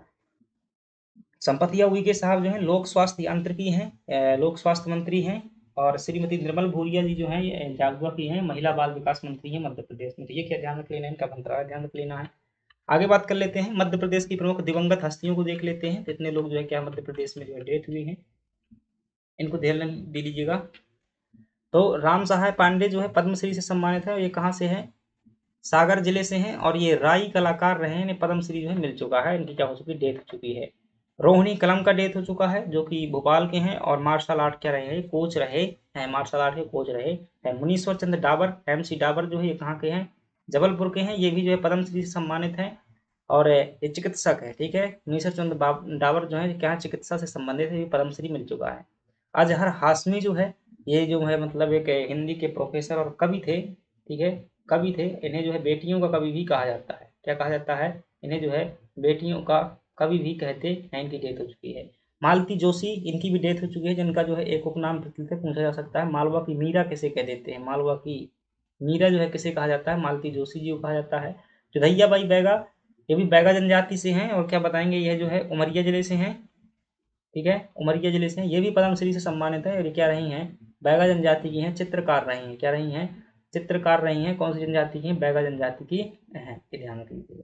चलिएगा, तो इनकी क्या हो चुकी है, डेथ हो चुकी है। और अब हम बात कर लेते हैं, ये कुछ नवीनतम जो पदाधिकारी और है मध्य प्रदेश संबंधित बना हुए हैं, जैसे कि हम बात करेंगे दिनेश कुमार त्रिपेठी साहब जो हैं, क्या हैं, जो दिनेश कुमार त्रिवेदी साहब हैं, ये क्या बने हुए हैं, तो आप ये मध्य प्रदेश में कहेंगे कि मतलब थल, ठीक है। तो जल सेना थी आपकी, कौन थी, जल सेना के जो है प्रमुख कौन है, दिनेश कुमार त्रिपाठी साहब हो जाएंगे। जल सेना जिसे आप कहते हैं, नौसेना कह देते हैं, इसके हेड जो कौन बने हुए हैं, दिनेश कुमार त्रिपाठी। और उपेंद्र द्विवेदी जी जो हैं ये क्या बने हुए हैं, ये थल सेना के जो है हेड बने हुए हैं, ये भी मध्य प्रदेश से संबंधित है, थल सेना के क्या है, हेड है। आर्यमन सिंह सिंधिया जो है MPCA के हेड बने हुए हैं, मध्य प्रदेश क्रिकेट एसोसिएशन, ठीक है, मध्य प्रदेश क्रिकेट एसोसिएशन यानी कि मध्य प्रदेश क्रिकेट संघ जो है उसके हेड बने हुए हैं आर्यमन सिंह सिंधिया, मात्र 19 साल के हैं भाई साहब। कैलाश मखवाना जी कौन है, तो मध्य प्रदेश के वर्तमान में क्या है, DGP साहब हैं। और नरेंद्र प्रताप सिंह जो है, ठीक है, एक है नरेंद्र सिंह तोमर जो है, नरेंद्र प्रताप तोमर जो है वो क्या है, विधानसभा के अध्यक्ष हैं, कंफ्यूज नहीं होना है। नरेंद्र तोमर कौन है, विधानसभा के जो है अध्यक्ष हैं। लेकिन ध्यान रखना नरेंद्र प्रताप सिंह जो है ये क्या है, उप लोकायुक्त है मध्य प्रदेश के, उप लोकायुक्त। लोकायुक्त कौन है, सत्येंद्र सिंह जो है वो क्या है, मध्य प्रदेश के लोकायुक्त है। और उप लोकायुक्त नरेंद्र प्रताप सिंह। अलका उपाध्याय जी जो है ये भी जो है चर्चा में रही है, वरिष्ठ IAS अधिकारी रही मध्य प्रदेश कैडर की। और जो भारत का अल्पसंख्यक आयोग है, क्या है, राष्ट्रीय अल्पसंख्यक जो आयोग है उसकी क्या बनी हुई है, यह जो है सचिव बनी हुई है। अलका उपाध्याय साहब जो क्या बने हुए हैं, सचिव हैं, ठीक है। चलिएगा, अब देख लेते हैं अगले, यूनेस्को में शामिल मध्य प्रदेश के स्थल देख लीजिएगा। तो मध्य प्रदेश में जो है कुल स्थल कितने हैं यूनेस्को के जो शामिल हैं, बहुत सारे हैं। अब इनमें ध्यान से देखिएगा, बन जाएंगे। मध्य प्रदेश में कुल स्थल जो है ध्यान रखिएगा 15+3 है, यानी कि 3 तो क्या है स्थायी है, बाकी 15 क्या है अस्थायी सूची में जो है शामिल है। देखिएगा जो स्थायी में है खजुराहो है, और ये जो है कहाँ पर है तो आप कहेंगे छतरपुर में जो है खजुराहो है, और इसे क्या किया गया था मध्य प्रदेश का पहला है 1986 में शामिल किया गया था। और जो सांची है ये कहाँ पर है तो आप कहेंगे यह जो है रायसेन में है, और दूसरा है ये इसे 1989 में शामिल किया गया था। भीमबेटका ये भी कहाँ पर है रायसेन में है, और इसे जो है 2003 में क्या किया गया था शामिल किया गया था। ठीक है, 2003 में जो है शामिल किया गया था। तो ये मध्य प्रदेश में क्या है तो आप कहेंगे कि मध्य प्रदेश के जो है वो विश्व धरोहर स्थल हैं जो कि स्थायी रूप से शामिल है। बाकी ये जो है अस्थायी रूप से है। अब इनमें क्या पूछा जा सकता है, देखिएगा इनमें केवल स्थिति पूछी जा सकती है और कुछ ना पूछा जा सकता कि कौन सा जो है कहाँ पर स्थित है। तो ग्वालियर किला कहाँ पर बताने की जरूरत नहीं है, ग्वालियर में स्थित है, इसे किलों का रत्न कहते हैं। धमनार गुफाएं, ठीक है, तो इन्हें याद रखिएगा, ये कहाँ पर पड़ जाएंगे आपको मंदसौर में देखने को मिल जाएंगी। भोजेश्वर मंदिर जो है ये कहाँ पर देखने को मिल जाएगा, तो भोजेश्वर मंदिर को आप कहेंगे कि यह जो है रायसेन में देखने को मिल जाएगा। ठीक है, भोजपुर में है, भोजपुर जो है ये रायसेन में पड़ता है वर्तमान में। ठीक है, रायसेन में मिल जाएगा। और है मांडू स्मारक जो है कहाँ पर देखने को मिल जाएंगे, ठीक है, मांडू स्मारक जो है मध्य प्रदेश के धार जिले में देखने को मिल जाएंगे। खूनी भंडारा जो है कहाँ पर देखने को मिल जाएगा, मध्य प्रदेश के जो है बुरहानपुर में देखने को मिल जाएगा। सतपुड़ा टाइगर रिजर्व जो है कहाँ पर देखने को मिल जाएगा, ज्यादातर हिस्सा जो है नर्मदापुरम में देखने को मिल जाएगा। और रामनगर स्मारक जो है कहाँ देखने को मिल जाएंगे, मंडला में देखने को मिल जाएंगे। और भेड़ा घाट जो है कहाँ पर देखने को मिल जाएगा, जबलपुर में देखने को मिल जाएगा। चंदेरी जो है कहाँ देखने को मिल जाएगा, अशोकनगर में देखने को मिल जाएगा। और ओरछा जो है कहाँ पर देखने को मिल जाएगा, निवाड़ी में देखने को मिल जाएगा। चंबल रॉक कला जो है ये मध्य प्रदेश राजस्थान दोनों में हो जाएगी। 64 योगिनी मंदिर, ध्यान रखिएगा इसको, अच्छा क्वेश्चन है, मुझे लगता है पूछा जा सकता है, तो स्टार लगा करके जो इसको याद करना है कि 64 योगिनी मंदिर मध्य प्रदेश में कहाँ पर स्थित है तो वह कहाँ नहीं स्थित है। तो मध्य प्रदेश में कुल 5 जगह पर जो है क्या स्थित है 64 योगिनी मंदिर स्थित है, ध्यान रखिएगा। छतरपुर, मुरैना, जबलपुर, मंदसौर और शहडोल में जो है 5 जिलों में क्या है 5 जगह पर जो है 64 योगिनी मंदिर स्थित है। गुप्त काल के बहुत सारे मंदिर है भाई, उनमें से जो है ठीक है, तो कई मंदिर हैं, अपन ने करंट अफेयर में डिटेल में थोड़ा सा किया भी था। जो डेली क्लास होती थी ये मैराथन है, तो इसमें ध्यान रखना मध्य प्रदेश में जितने भी गुप्त काल के मंदिर हैं उन सभी मंदिरों को जो है शामिल किया गया है। इन मंदिरों की बात करें तो जो है आपको पद्मावती का जो है ध्यान रख लेना है। पद्मावती, पद्मावती जिस जो ग्वालियर में पड़ता है, यहाँ पर जो है विष्णु मंदिर है, इसको भी क्या किया गया है शामिल किया गया है। ठीक है, तो काफी सारे नवीनतम मंदिर हैं। बामना मंदिर जैसे देवरी सागर में है, और दमोह का जो है शिव मंदिर उसे भी शामिल किया गया है। और बात की जाए तो सतना का तो पता होगा आपको, भूमरा का शिव मंदिर सतना का, वो भी ठीक है। और जो कंकाली देवी का मंदिर है ये तिगवा में जो है जिसे विष्णु मंदिर कहते हैं, वहाँ पर कंकाली देवी के मंदिर को शामिल किया गया है। पन्ना का नथना कुठार का मंदिर और उदयगिरी की गुफाएं, ठीक है, और सांची का मंदिर जो है रायसेन का, सभी जो है गुप्त काल के मंदिर क्या किए गए शामिल किए गए हैं। बुंदेली स्थापत्य की बात की जाए तो सभी की सभी जो बुंदेली स्थापत्य हैं ओरछा की हैं। 5 बुंदेली स्थापत्यों को शामिल किया गया है, इसमें से 4 जो है ओरछा की हैं और एक जो है आपका धोवेला पैलेस है छतरपुर का।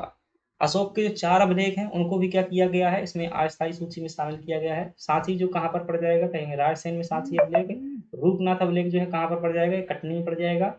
गुर्जरा अभिलेख जो है कहाँ पर पड़ जाएगा, दतिया में पड़ जाएगा। और जो पानगुड़रिया अभिलेख है ये कहाँ पर पड़ जाएगा तो आप कहेंगे सीहोर में जो है पानगुड़रिया अभिलेख पड़ जाएगा। तो ये जो है मध्य प्रदेश से क्या है विश्व धरोहर स्थल है, स्थायी और अस्थायी दोनों हैं। अगली बात कर लेते हैं ग्लोबल इन्वेस्टर समिट 2025 की बात कर लेते हैं। मध्य प्रदेश के संदर्भ में क्या इंपॉर्टेंट है ध्यान रखना। इसका जो प्रथम संस्करण हुआ था कब हुआ था, आप कहेंगे 2007 में हुआ था। और कहाँ पर हुआ था, इंदौर में जो है क्या हुआ था प्रथम संस्करण हुआ था।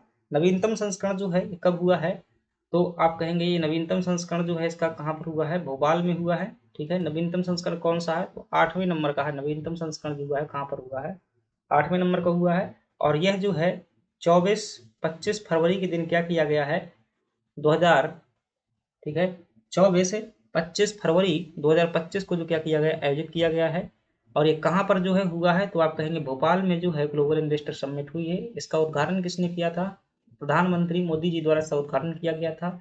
इसकी थीम क्या थी तो ध्यान रखना अनंत, अनंत संभावनाएं जो है क्या है इसकी आपकी 3 रहने वाली है, ठीक है। तो इतनी चीजें जो है आप क्या कर लेंगे, ध्यान कर लेंगे। बहुत अच्छा क्वेश्चन है, 100% पूछे जाने वाले क्वेश्चन में से एक है। कई एमपीपीएससी का फेवरेट क्वेश्चन है, एमपीपीएससी के पिछले एग्जामों में कभी आपने देखा हुआ है। और इसमें जो है कुल कितने निवेश प्रस्ताव प्राप्त हुए हैं, 30.70 लाख करोड़ रुपए के क्या है निवेश प्रस्ताव प्राप्त हुए हैं। 6 बातें हैं, 7 बातें जो है क्या है पूरी रट लेनी है, ठीक है। आगे बढ़ जाते हैं, फिजिकल हेल्थ इंडेक्स बात कर लेते हैं। फिजिकल हेल्थ इंडेक्स से भी एमपीपीएससी क्वेश्चन पूछा भी हाल के एग्जामों में। कौन जारी करता है फिजिकल हेल्थ इंडेक्स, यानी कि पैसा कहाँ खर्चा करते हैं, ठीक है। राजकोषीय व्यय सूचकांक है ये। फिजिकल नीति आयोग द्वारा जारी किया जाता है, 2026 में जारी किया गया है। इसमें व्यय गुणवत्ता के मामले में देखेंगे तो मध्य प्रदेश पैसा जो है पहले देखिएगा, जो मध्य प्रदेश ये जो सूचकांक जारी किया जाता है इनके बेस पर जो है जारी किया जाता है। इन 6 बेस पर जो है जारी किया जाता है, 5 बेस पर। व्यय गुणवत्ता, राजस्व संग्रहण क्षमता, राजकोषीय अनुशासन स्तर, ऋण स्तर और ऋण स्थिरता, इनके आधार पर जो है जारी किया जाता है। और मध्य प्रदेश में अगर इन समग्र को देखें, समग्र स्कोर मध्य प्रदेश का कितना है, 37.8 है। और इसमें मध्य प्रदेश ने 10वां स्थान अर्जित किया है। परफॉर्मर है, ध्यान रखना, अगर समग्र पूछे तभी बताना है 10वां स्थान और परफॉर्मर। अगर आपसे इन किसी विशेष का पूछे तब आपका मामला गड़बड़ा जाएगा, ठीक है। तो इसमें से ये वाला प्रश्न जो है व्यय गुणवत्ता वाला, ये क्या है एमपीपीएससी पूछ चुका है अपने खास तौर से। किसमें भाई, ट्रांसफर सब इंस्पेक्टर में पूछा था या फिर, ठीक है, एक ये मतलब असिस्टेंस हेल्थ मैनेजर का पेपर हुआ था उसमें हो सकता है पूछा गया, दो में से किसी में पूछा गया था, मैंने सॉल्व करवाए हैं। तो व्यय गुणवत्ता सूचकांक में जो है मध्य प्रदेश का कौन सा स्थान है, ध्यान रखेंगे, तीसरा स्थान है। और अचीवर्स कैटेगरी में है, ध्यान रखना, अचीवर्स है, जी हाँ अचीवर्स मैं उसमें बोल रहा हूँ। आप कहेंगे अचीवर्स कैसे हो सकता है, तो ये अचीवर्स वो है जो 75 से लगा करके 90 तक का स्कोर जो होता है इसमें। इसके बाद में जो है एक और इसे इंडेक्स में कैटेगरी, इसे हम क्या कहते हैं, उच्च अचीवर्स कहा गया है, ठीक है। उच्च अचीवर कहा गया है, जिसके पास में 90 से 100 के बीच में वो क्या है, उच्च अचीवर्स है, ठीक है। तो मध्य प्रदेश में अचीवर्स कैटेगरी में है, क्योंकि इसके ऊपर एक उच्च अचीवर कैटेगरी भी इस वाले इंडेक्स में है। और बाकी में जो है याद कर सकते हैं, बाकी ये जो है पूछा गया है, राजस्व संग्रहण क्षमता में मध्य प्रदेश परफॉर्मर में। बाकी रैंक बहुत लंबी, 10वीं 12वीं तो वहाँ पहुंच जाएगा। बाकी इसमें परफॉर्मर और ऋण स्थिरता में जो है फ्रंट रनर है। एक तो क्या ध्यान रख लीजिएगा, व्यय गुणवत्ता वाली। दूसरी बात ध्यान कर लीजिएगा परफॉर्मर की, ठीक है, कि मतलब समग्र में कितना स्कोर है। तो ये जो है हम मध्य प्रदेश का फिजिकल इंडेक्स जो है क्या कर लेते हैं, पूरा कर लेते हैं। चलिएगा आगे बढ़ जाते हैं कि भाई बहुत टॉपिक है, 45 टॉपिक है टोटल। राष्ट्रीय नदी जोड़ो परियोजना की बात करते हैं। तो नदी जोड़ो परियोजना जो है दो है हमारे यहाँ पर। एक जो केन बेतवा लिंक परियोजना किसके किसके मध्य में, सिंपल सा ध्यान रखना, मध्य प्रदेश और उत्तर प्रदेश के मध्य में है। कौन सा बांध बनाया जाएगा, तो आप कहेंगे दौधन बांध जो है बनाया जाएगा। और कौन सी नदी पर, केन नदी पर। कौन सा राष्ट्रीय उद्यान प्रभावित हुआ था, पन्ना राष्ट्रीय उद्यान जो है ध्यान रखिएगा। चंबल काली सिंध परियोजना किससे किसके मध्य में की है, राजस्थान और मध्य प्रदेश की जो है संयुक्त परियोजना है। दिल्ली में इसमें हस्ताक्षर किए गए थे।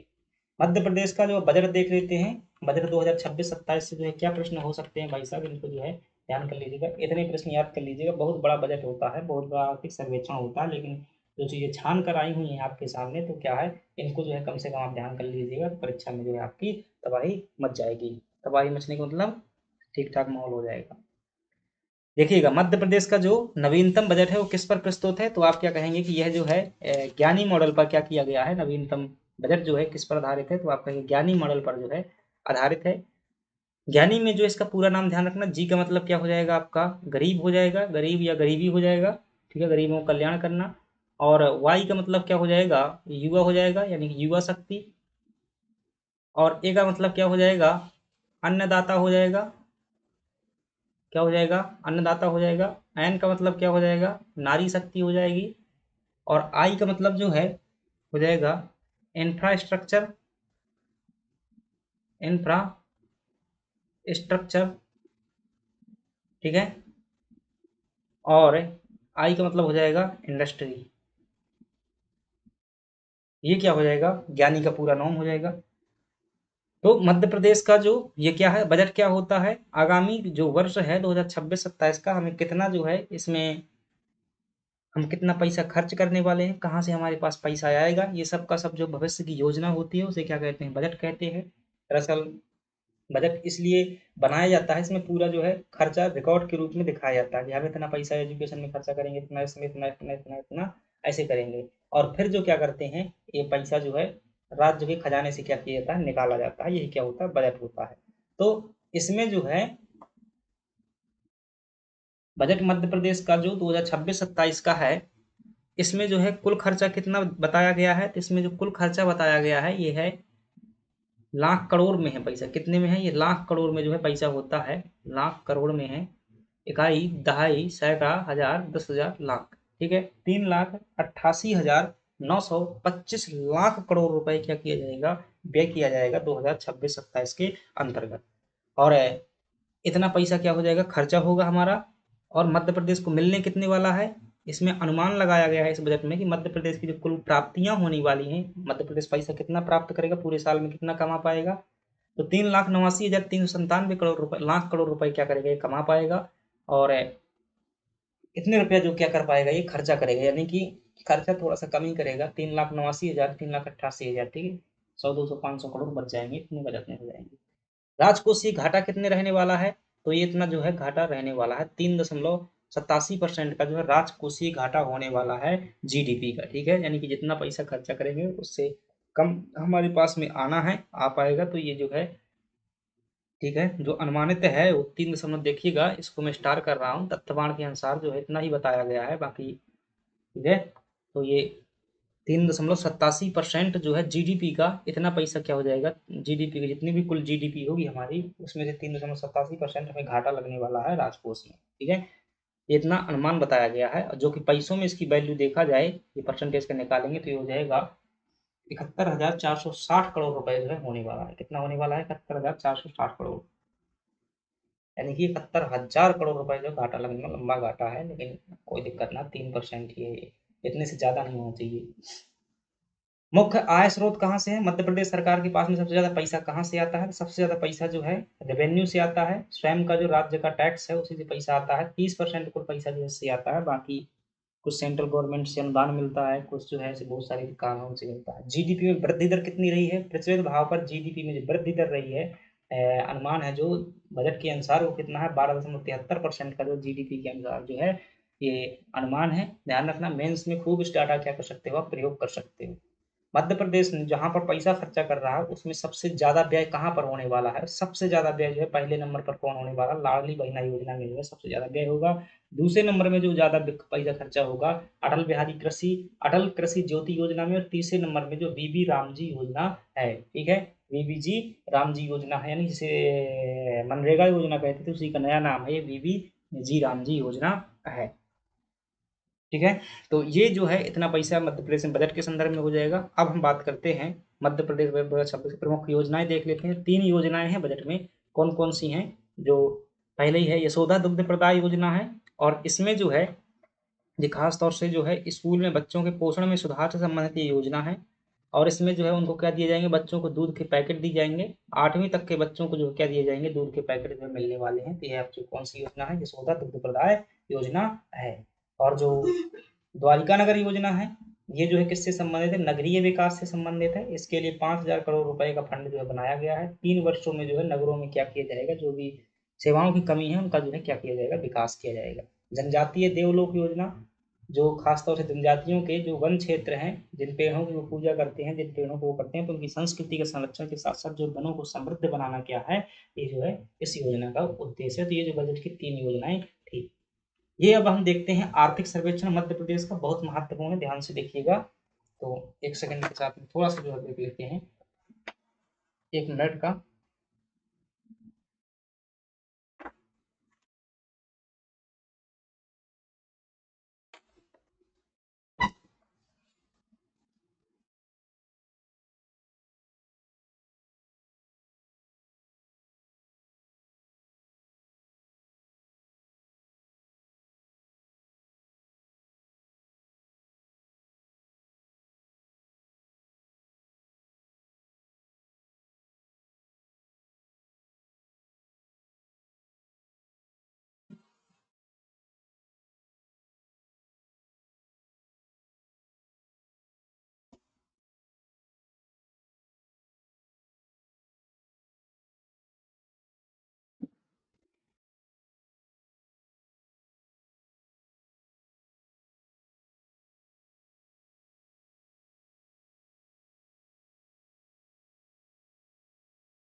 चलिएगा, लगभग 1 घंटे का समय जो है हम खर्च कर चुके हैं। 45 टॉपिक हैं, 16 टॉपिक अभी जो है पूरे हुए हैं। इसलिए 2 घंटे में अपना जो क्या हो जाएगा, कार्यक्रम पूरा हो जाएगा। चलिएगा, अब हम बात कर लेते हैं मध्य प्रदेश के आर्थिक स्थिति की बात कर लेते हैं कि मध्य प्रदेश की जो आर्थिक सर्वेक्षण है नवीनतम जो 2024-25 का क्या है आर्थिक सर्वेक्षण है, उसके आधार पर जो क्या हो जाएगा ये डाटा हो जाएगा। ध्यान रखना इम्पोर्टेंट है। अगर आपको यहाँ पर दिख नहीं रहा है तो मैं क्या करता हूँ, इसे जो है जूम करता हूँ। ये पीडीएफ जरूर देख लीजिएगा, वहाँ पर जो है आपको बहुत अच्छे तरीके से जो है क्या हो जाएंगी, चीज़ें क्लियर हो जाएंगी। तो ये मध्य प्रदेश का क्या है देखिएगा, आर्थिक सर्वेक्षण है। और इसमें क्या है मध्य प्रदेश की, पहले हम जीडीपी की बात कर लेते हैं, ठीक है। और जीडीपी क्या निकालते हैं, 2 भावों पर निकालते हैं, प्रचलित कीमत पर और एक जो है स्थिर कीमत पर जो है क्या करते हैं, जीडीपी निकालते हैं। अब प्रचलित भाव पर जीडीपी कितनी है, तो प्रचलित भाव जो वर्तमान का मूल्य होता है और जो स्थिर भाव होता है वो क्या होता है 2011 10-11 के आधार पर, सॉरी 11-12 का जो क्या लिया जाता है, इसमें बेस ईयर लिया जाता है उसके आधार पर। ऐसा इसलिए करते हैं ताकि हम वृद्धि का, खासतौर से जो वास्तविक महंगाई की वृद्धि होती है उसका क्या कर सकते। चलिएगा, मुझे लगता है पहले जो वॉइस नहीं आ रही थी, मैंने ध्यान नहीं दिया था। तो हम क्या देख रहे हैं, आप ध्यान से देखेंगे, ठीक है। थोड़ा सा मैंने माइक ऑन करना जो है भूल गया था। चलिएगा, यहाँ पर हम देख रहे हैं मध्य प्रदेश की क्या देख रहे हैं, जीडीपी देख रहे हैं। और मध्य प्रदेश की जीडीपी में हम देखेंगे तो 2 आधार पर देखेंगे। पहला आधार कौन सा होगा आपका, प्रचलित भाव के आधार पर, दूसरा होगा स्थिर भाव के आधार पर। स्थिर भाव उसे कहते हैं जिसमें जो है हम किस आधार पर बात करते हैं, 2011-12 के आधार पर जो है मूल्य लेते हैं। प्रचलित भाव जो वर्तमान के मूल्यों के आधार पर करते हैं। स्थिर भाव पर इसलिए निकालते हैं ताकि हम जो है महंगाई का सही अनुमान लगा सके। प्रचलित भाव पर मध्य प्रदेश की जीडीपी जो है बजट में 2 प्रकार से क्या की गई है, आर्थिक सर्वेक्षण में बताई गई है। एक जो है करंट मतलब कि त्वरित मूल्य जिसको बोलते हैं, क्यू का मतलब क्या है, त्वरित मूल्य है। और 2024-25 के जो त्वरित मूल्यों के अनुसार जो मतलब त्वरित मूल्य जो वर्तमान में चल रहा है। और अग्रिम का ए का मतलब क्या है, एडवांस जो है 2025-26, मतलब ये एडवांस वैल्यू के हिसाब से बताया गया है। तो प्रचलित मूल्य पर मध्य प्रदेश की जीडीपी त्वरित मूल्यों पर कितनी है, 15 लाख, ठीक है, 2428 करोड़ रुपए है। और वहीं एडवांस प्राइस पर जो है, एडवांस के आधार पर जो कितनी है, तो आप कहेंगे कि 16,69,750 करोड़ रुपए है। वही अगर स्थिर भावों पर देखेंगे तो 7,000, ठीक है, इकाई, दहाई, सैकड़ा, हजार, 10,000, 72,300, ठीक है, 72,000। चलिएगा, लाखों में आएगा भाई साहब, मैं इतना ध्यान से गिन रहा था ताकि गलती ना होने पाए किसी प्रकार। तो 7,23,724 करोड़ रुपए क्या होने वाली है आपकी स्थिर भाव पर जो है होने वाली है, 7,23,724 करोड़। और 7,81,911 करोड़ रुपए जो होने वाली है एडवांस वैल्यू पर होने वाली है। बहुत ज्यादा अंतर नहीं है, थोड़ा थोड़ा अंतर है। तो आप जो है इनको क्या करिएगा, दोनों के आधार पर जो है डाटा को ध्यान रखिएगा। और इतना नजदीक डाटा कम आता है, मोटा मोटा ध्यान रखिएगा कि यहाँ 15 लाख जो है और इधर जो है 7,23,000 है। चलिएगा, बात कर लेते हैं अगले। तो ये क्या हो गई, मध्य प्रदेश की जीडीपी हो गई, मोस्ट इंपोर्टेंट ध्यान रख लेना। अब मध्य प्रदेश में प्रति व्यक्ति आय जो क्या करना है, आपको ध्यान रखना है, ठीक है। मध्य प्रदेश में क्या ध्यान रखोगे, प्रति व्यक्ति आय जो है ध्यान रखोगे। प्रति व्यक्ति आय जो भाई साहब खतरनाक दी हुई है। इधर वाला लिखना था मुझे, जो है ये वाला डाटा कहाँ लिखना था, यहाँ पर लिखना था, मैंने आगे लिख दिया है। तो आप क्या करेंगे, इसे थोड़ा सा जो है ध्यान रखेंगे।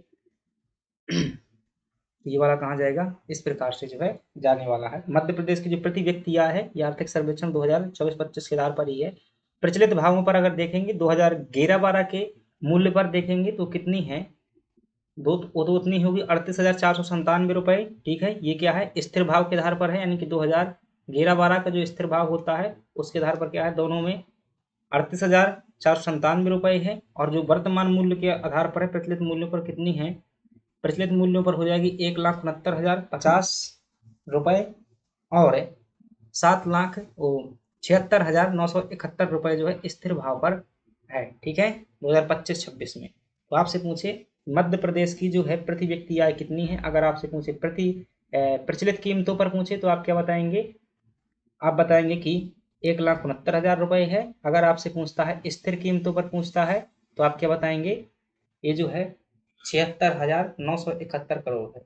₹71 है। अगर आपसे पूछता है 2011-12 में कितना था, तो 2011-12 में इतना था, 2025-26 में इतना है। स्थिर मूल्य के आधार पर जो 2011-12 में इतना था और स्थिर मूल्य के आधार पर जो है 2025-26 में इतना है। तो इसको क्या कर लीजिएगा, ध्यान रखिएगा। मोटा मोटा आंकड़ा परीक्षा में जो आता है ये वाला ज़्यादा आता है, तो ध्यान रख लीजिएगा। 1,69,000 जो वर्तमान मूल्य पर, और जो ठीक है 76,971 स्थिर प्राइस पर है। आगे बढ़ जाते हैं। अब मध्य प्रदेश का हम क्या देख लेते हैं, क्षेत्रवार योगदान देख लेते हैं कि मध्य प्रदेश की जीडीपी में क्षेत्रवार योगदान कितना है। तो फिर से वही होगा, एक होगा आपका प्रचलित भाव पर, ठीक है, ये क्या होगा प्रचलित भाव पर, और ये क्या है आपका स्थिर भाव पर। देखिएगा यहाँ पर भी जो है एडवांस में जो है माने गए हैं, ठीक है, एडवांस में ये भी जो है दिए हुए हैं, और ये भी क्या है एडवांस में ही आंकड़े हैं।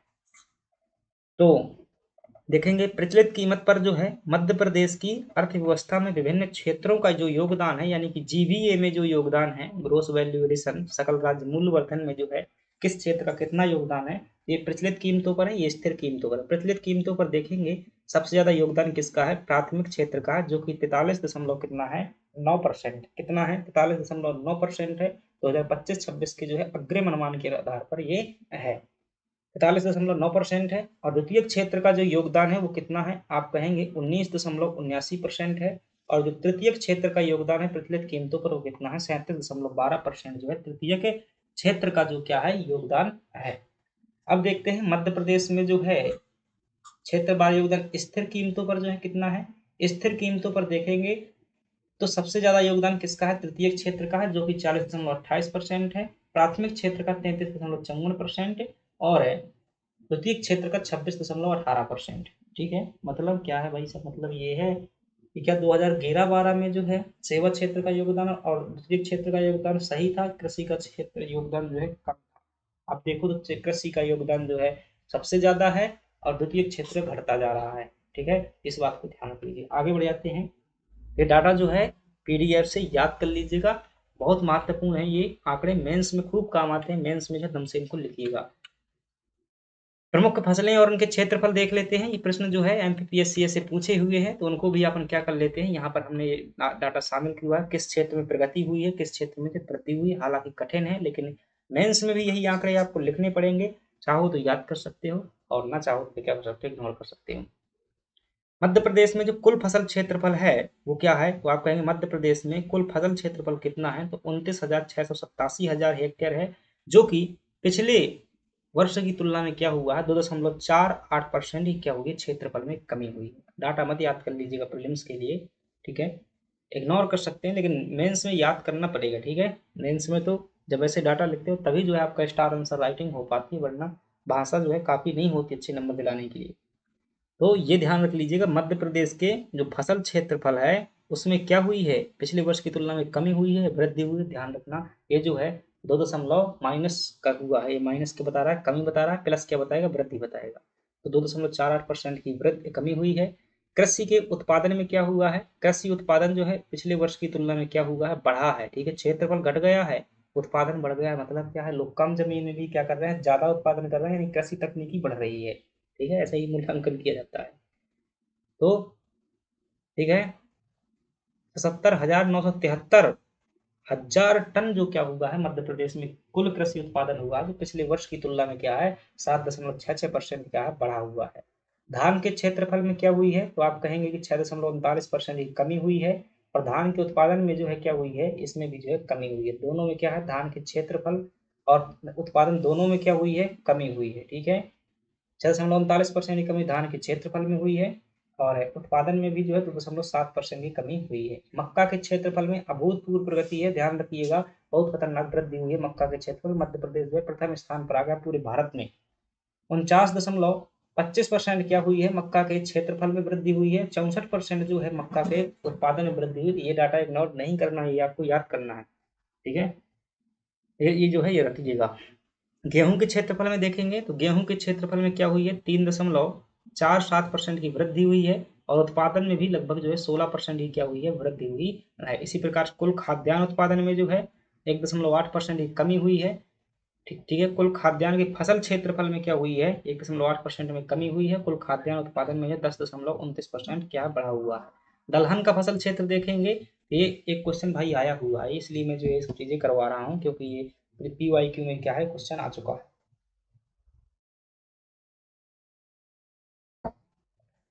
ठीक है।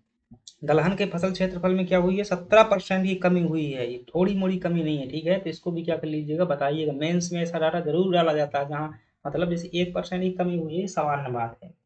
1% की वृद्धि हुई है, सामान्य बात है। लेकिन 17% की कमी होना ये बताता है कि भाई दलहन नहीं अब कोई बो रहा है, ठीक है। दलहन के उत्पादन में क्या हुई है, 21% की कमी हुई है। बताइएगा, 100 क्विंटल उत्पादन हो रहा था, सीधा जो है 80 क्विंटल ही उत्पादन हो रहा है हमारे पास में। ये है 21.90%, यानी 22% की लगभग जो है कमी देखी गई है। फिर भी दलहन में क्या है, हम प्रथम स्थान पर है। तो ये डाटा जरूर ध्यान रखिएगा, मेंस में ऐसा डाटा जरूर डालिएगा जब मूल्यांकन। ऐसे तो मेंस के प्रश्न बनते हैं, हम यहाँ से जो है पूछा जाएगा मेंस में प्रश्न की क्या कारण है कि मध्य प्रदेश में दलहन उत्पादन के क्षेत्रफल में लगातार कमी हो रही है, लोगों का रुझाव कम हो रहा है। आपको कारण निकालने होंगे, तो कारण तो वहां तो पूछे तो कारण है, लेकिन मेंस में जब ये बता दोगे ना डाटा, तब जो है चार चांद लग जाएंगे आपके आंसर में। दरअसल वो क्वेश्चन जो है करंट अफेयर के आधार पर ही जो है बनते हैं कहीं ना कहीं, तो उसमें करंट अफेयर का डाटा जो है शामिल करना होता है। चलिएगा आगे बढ़ जाते हैं। तिलहन के क्षेत्रफल में देखिएगा, मध्य प्रदेश में जो तिलहन के क्षेत्रफल में क्या हुई है, कमी हुई है 5.20% की। और उत्पादन में भी जो 5.27% की कमी हुई है। वाणिज्यिक फसल के क्षेत्रफल में भी क्या हुई है, कमी हुई है। ठीक है, तो वाणिज्यिक में देखेंगे तब भी कमी हुई है, और तिलहन में देखेंगे तो भी कमी हुई है, दलहन में देखेंगे तो भी कमी हुई है। खाद्यान्न फसल के क्षेत्रफल में कमी हुई है, धान के क्षेत्रफल में कमी हुई है। कुल मिलाकर के कहने का आशय ये है कि लोग जो है कृषि क्षेत्र से क्या कर रहे हैं, मतलब कम जो है कृषि पर जो है रुझान हो रहा है। ये डाटा बता रहा है, मैं नहीं बता रहा। अब देखिएगा, उत्पादन में भी कमी हो गई वाणिज्यिक फसलों के क्षेत्रफल में। बीटी कपास देखिएगा, ये अच्छा क्वेश्चन है, अगर फैक्ट आ जाएगा तो ऐसा ध्यान रख लीजिएगा। बीटी कपास की खेती मध्य प्रदेश में कब प्रारंभ हुई थी, तो ध्यान रखना 2002-3 में हुई थी। ये सोयाबीन का पिछली बार पूछ लिया था। और बीटी का पूरा नाम पूछा था, बैसिलस thuringiensis, जो क्या होता है इसका पूरा नाम होता है। मसाला के बारे में देखिएगा, अच्छा प्रश्न है। मध्य प्रदेश में मसाला देखेंगे तो मसाला का जो उत्पादन कितना हुआ है, तो मध्य प्रदेश में जो है हाल ही में जो पिछला वर्ष हुआ है उसमें मध्य प्रदेश में 57 लाख मीट्रिक टन क्या हुआ, मसाले का उत्पादन हुआ है। देश में सर्वाधिक लहसुन उत्पादन जो है मध्य प्रदेश में हुआ है। सर्वाधिक हल्दी की उत्पादकता पूरे भारत में मध्य प्रदेश की है। और सर्वाधिक धनिया का क्षेत्रफल कहाँ पर है, ये मध्य प्रदेश में ही है। चलिएगा आगे बढ़ जाते हैं। मध्य प्रदेश में अगर हम बात करें, फलों की बात करें, तो मध्य प्रदेश जो है संतरा और केला के उत्पादन में जो है पूरे भारत में क्या है, प्रथम स्थान पर है, ध्यान रख लीजिएगा। और केला जो है बुरहानपुर में क्या होता है, केला का जो है अग्रणी है मध्य प्रदेश में। मैरीगोल्ड, गेंदा के फूल जो है मध्य प्रदेश में सबसे ज्यादा होते हैं। मध्य प्रदेश में कौन सा फूल सबसे ज्यादा होता है, मैरीगोल्ड, से गेंदा का फूल कहते हैं। सब्जियों में देखेंगे तो प्याज में क्या है, प्याज और टमाटर में जो क्या है, मध्य प्रदेश क्या है, अग्रणी। सर्वाधिक उत्पादकता भाई टमाटर की मध्य प्रदेश में, प्याज भी जो है सबसे ज्यादा निकलती है।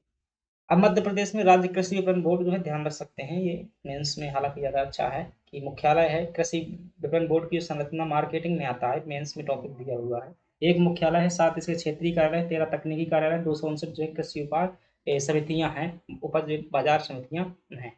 अगली बात कर लेते हैं, मध्य प्रदेश में जो है पशुधन और डेयरी के बारे में देखिएगा, तो मध्य प्रदेश दूध के उत्पादन में क्या है, पूरे भारत में जो तीसरे स्थान पर है। मध्य प्रदेश में से 225 लाख मीट्रिक टन क्या हुआ है, दूध का उत्पादन हुआ है।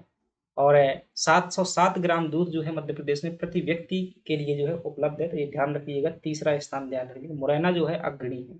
मांस के बारे में देखेंगे तो 154,000 टन जो है पिछले वर्ष मांस का उत्पादन हुआ है। और पिछले वर्षों की तुलना में जो है कितना है, ये 9.86% वृद्धि है। सर्वाधिक मांस जो है मध्य प्रदेश में मुर्गी पालन से जो है आता है। अंडा की बात करें तो मध्य प्रदेश में लगभग, ठीक है, 3,072 लाख अंडे जो क्या किए गए हैं, उत्पादन किए गए हैं। और ये जो है 7% कमी हुई है पिछले वर्ष की तुलना में। अगली बात कर लेते हैं, कृषि संबंधी मध्य प्रदेश सरकार की प्रमुख पहल जो है देखिएगा, 2047 तक मध्य प्रदेश सरकार का लक्ष्य है कि परंपरागत कृषि से क्या बना दिया जाएगा, आधुनिक कृषि बना दी जाएगी। और ये मोस्ट इंपोर्टेंट है, ध्यान रखना, मध्य प्रदेश ने 2025 को उद्योग वर्ष घोषित किया था, 2026 के लिए जो क्या किया है, कृषि और किसान कल्याण वर्ष जो है घोषित किया हुआ है। सोयाबीन में हाल ही में क्या की गई है, भावांतर भुगतान योजना लागू की गई है, ये भी मोस्ट इंपोर्टेंट है। डॉक्टर भीमराव अंबेडकर कामधेनु योजना, ठीक है, इसमें अगर जो बेरोजगार हो ध्यान दे लेना थोड़ा मोड़ा। डेयरी फार्मिंग में आप क्या करेंगे, इसमें प्रशिक्षण लेना जरूरी है। अगर आप ये प्रशिक्षण ले लेते हैं 1-2 साल का, तो आपको जो है 25 पशु प्रदान किए जाएंगे, ठीक है। पशु नहीं दिए जाएंगे आपको, 42 लाख रुपया दिया जाएगा। आप 25 जो है गाय खरीदेंगे, और फिर आप क्या करेंगे, बढ़िया अपनी डेयरी खोल लेंगे। तो ये क्या है, डेयरी फार्मिंग प्रशिक्षण आपको क्या है पहले करना होगा। इस भीमराव अंबेडकर योजना के तहत जो है आपको ये चीजें मिल जाएंगी। मुख्यमंत्री कृषक कल्याण योजना जो क्या है 27 सितंबर 2008 को जो है शुरू की गई थी, मुख्यमंत्री कृषक कल्याण योजना। और ये वही योजना है भाई जिसमें किसानों की दुर्घटना होने पर कितना पैसा मिलता है, 4 लाख रुपए की राशि जो है क्या हो जाती है, मिल जाती है। इनाम पोर्टल जो है कब चालू किया गया था, 14 अप्रैल 2006 को 16 को जो है चालू किया गया था। ये नेशनल मंडी है, मतलब ई मंडी के लिए शुरू किया गया था। अगली बात कर लेते हैं, मध्य प्रदेश में उद्योग और एमएसएमई देख लेते हैं।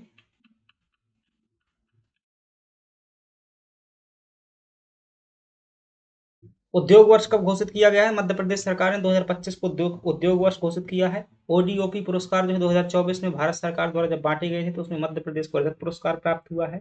धनिया निर्यात समर्थन कार्यक्रम कहाँ पर हुआ है, तो आप कहेंगे गुना में जो है धनिया निर्यात समर्थन कार्यक्रम क्या किया गया, आयोजित किया गया है। मध्य प्रदेश में जो है उद्योग क्षेत्र का योगदान कितना है, मोटे मोटे आंकड़े में जो है 19% का योगदान है जीबीए में उद्योग क्षेत्र का। सेवा क्षेत्र में रोजगार का हिस्सा कितना है, तो 19.7%। मतलब कि जितना भी रोजगार मिलता है मध्य प्रदेश में उसमें कितना हिस्सा जो है सेवा क्षेत्र में मिलता है। रोजगार जो है 19.7% कुल रोजगार का जो है सेवा क्षेत्र से मिलता है।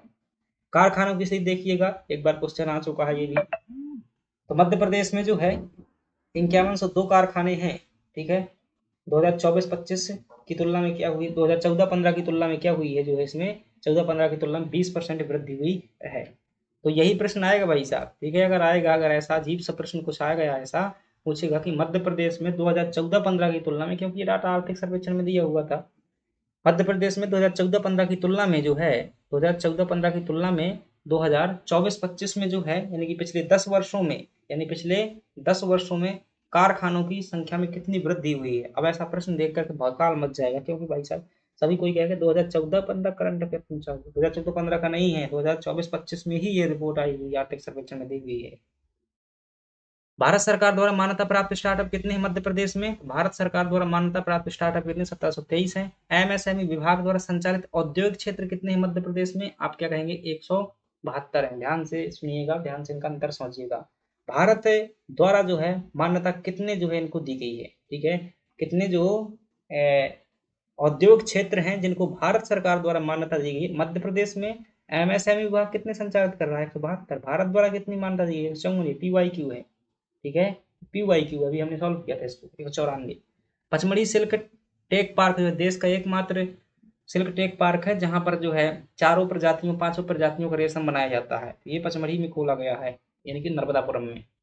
क्राफ्ट हैंडलूम विलेज जो है ये कहाँ पर है, प्राणपुरा गांव, जो कि कहाँ पर पड़ता है आपका, अशोक नगर में देखने को मिल जाएगा, चंदेरी अशोक नगर में। तो ये जो है प्राणपुरा गांव जो है, ध्यान रखिएगा। अगली बात कर लेते हैं, मध्य प्रदेश में ऊर्जा तथा जल संसाधन देख लेते हैं। मध्य प्रदेश की कुल ऊर्जा क्षमता कितनी है, ध्यान रखना, मध्य प्रदेश की जो कुल ऊर्जा क्षमता है वो 25,416 मेगावाट। कितनी है, 25,416 मेगावाट है। इसमें ताप विद्युत का कितना योगदान है, तो ध्यान रखिएगा, ताप विद्युत का जो योगदान है 3692 मेगावाट का जो है ताप विद्युत का योगदान है, ठीक है। ताप विद्युत का कितना योगदान है, आप कहेंगे 3692 मेगावाट का योगदान है। और जो नवीकरणीय ऊर्जा का योगदान है वो कितना है, आप कहेंगे कि 8434 मेगावाट का जो नवीकरणीय ऊर्जा का योगदान है। और मध्य प्रदेश की जो कुल क्षमता है वो कितनी है, ठीक है। जस्ट मिनट रुकिए भाई, डाटा थोड़ा सा मुझे जो है अजीब सा लग रहा है।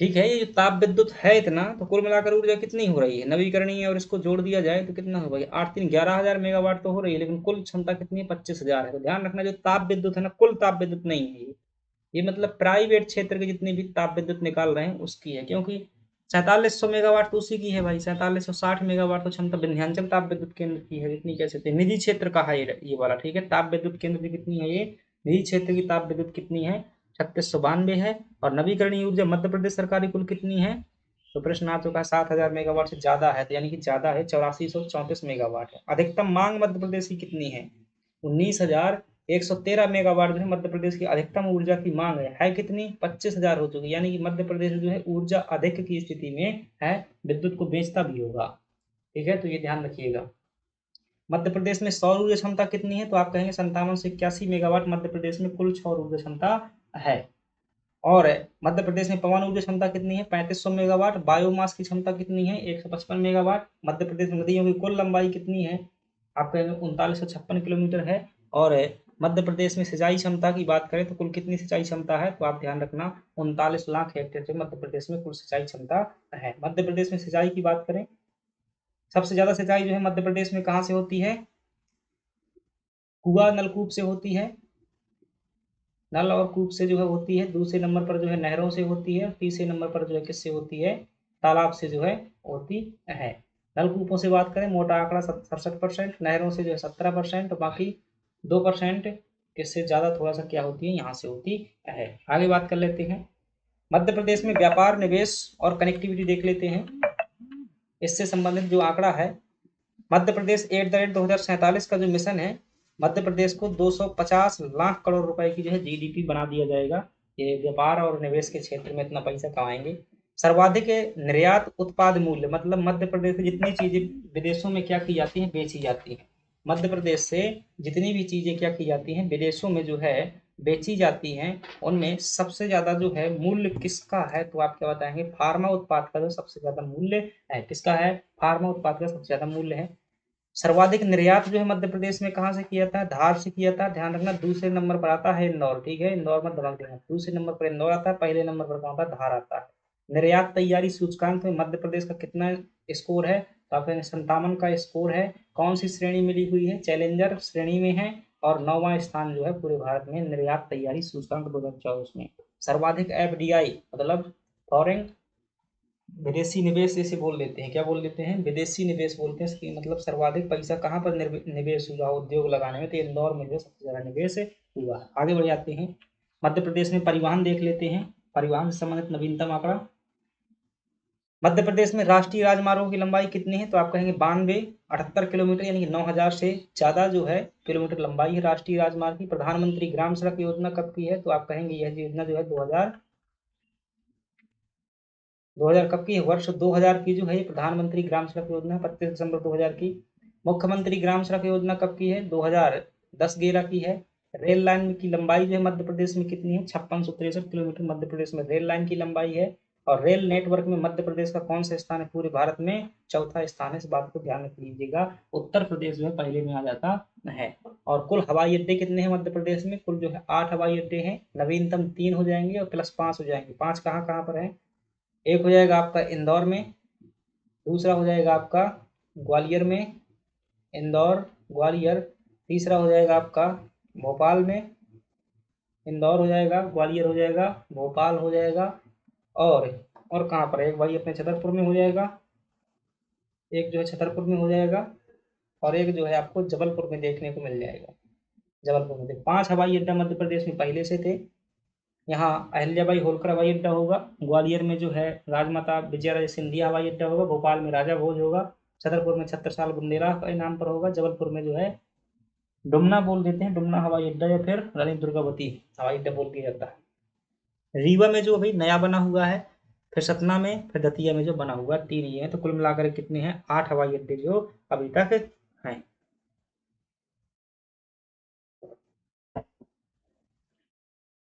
चलिएगा आगे बात कर लेते हैं, मध्य प्रदेश में नगरीय विकास के बारे में देख लेते हैं। नगरीय विकास में देखेंगे, स्वच्छता सर्वेक्षण के मामले में देखेंगे तो 2024 से स्वच्छता सर्वेक्षण का है। स्वच्छ भारत अभियान कब शुरू किया गया था? 2014 में शुरू किया गया था। 2014 से 19 तक इसका प्रथम चरण रहा है। 2 अक्टूबर को गांधी के जन्मदिन पर शुरू किया गया था। मध्य प्रदेश सरकार जो है भारत स्तर पर जो है 8 राष्ट्रीय पुरस्कार जीती हुई है। मध्य प्रदेश में मेट्रो जो है कहाँ कहाँ पर शुरू की जाएगी? तो इंदौर भोपाल में जो है मेट्रो क्या है? बन रही है। और ये जो है 2029-30 तक क्या हो जाएगी? मेट्रो परियोजना जो है पूरी हो जाएगी। मध्य प्रदेश महानगर क्षेत्र नियोजन एवं विकास अधिनियम 2025, भाई साहब 74वें संविधान संशोधन के तहत जो नगर पालिका संबंधी बातें थी उसमें थोड़ा संशोधन किया गया है। तो डेट भर ध्यान रख लीजिएगा, कब किया गया है? 11 सितंबर 2025 को जो है संशोधन प्रस्तुत किया गया है। मुख्यमंत्री शहरी अधोसंरचना विकास योजना जो है 2012 में शुरू की गई थी शहरों के विकास के लिए। और प्रधानमंत्री स्वनिधि योजना के क्रियान्वयन में मध्य प्रदेश का क्या है, प्रथम स्थान पर है। और 27 अगस्त 2025 की योजना है, 2030 तक जो है योजना चलने वाली है, 5 साल के लिए है। और इसके क्रियान्वयन में जो है मध्य प्रदेश का प्रथम स्थान है। जो रेहड़ी पटरी वाले थे उनको लोन देने के लिए ये योजना थी। अगली बात कर लेते हैं मध्य प्रदेश में सामाजिक विकास। इसमें देखेंगे अगर तो जेंडर बजट मध्य प्रदेश ने क्या किया था, पहली बार पूरे भारत में प्रस्तुत किया था। जेंडर बजट प्रस्तुत करने वाला मध्य प्रदेश भारत का क्या है, पहला राज्य है। 2007 में क्या किया गया था, जेंडर बजट जो है प्रस्तुत किया गया था। मुख्यमंत्री लाडली बहना योजना शुरू की गई थी कब, मार्च जो है 5 मार्च 2023 को उसकी पहली किस्त आई हुई थी। ठीक है।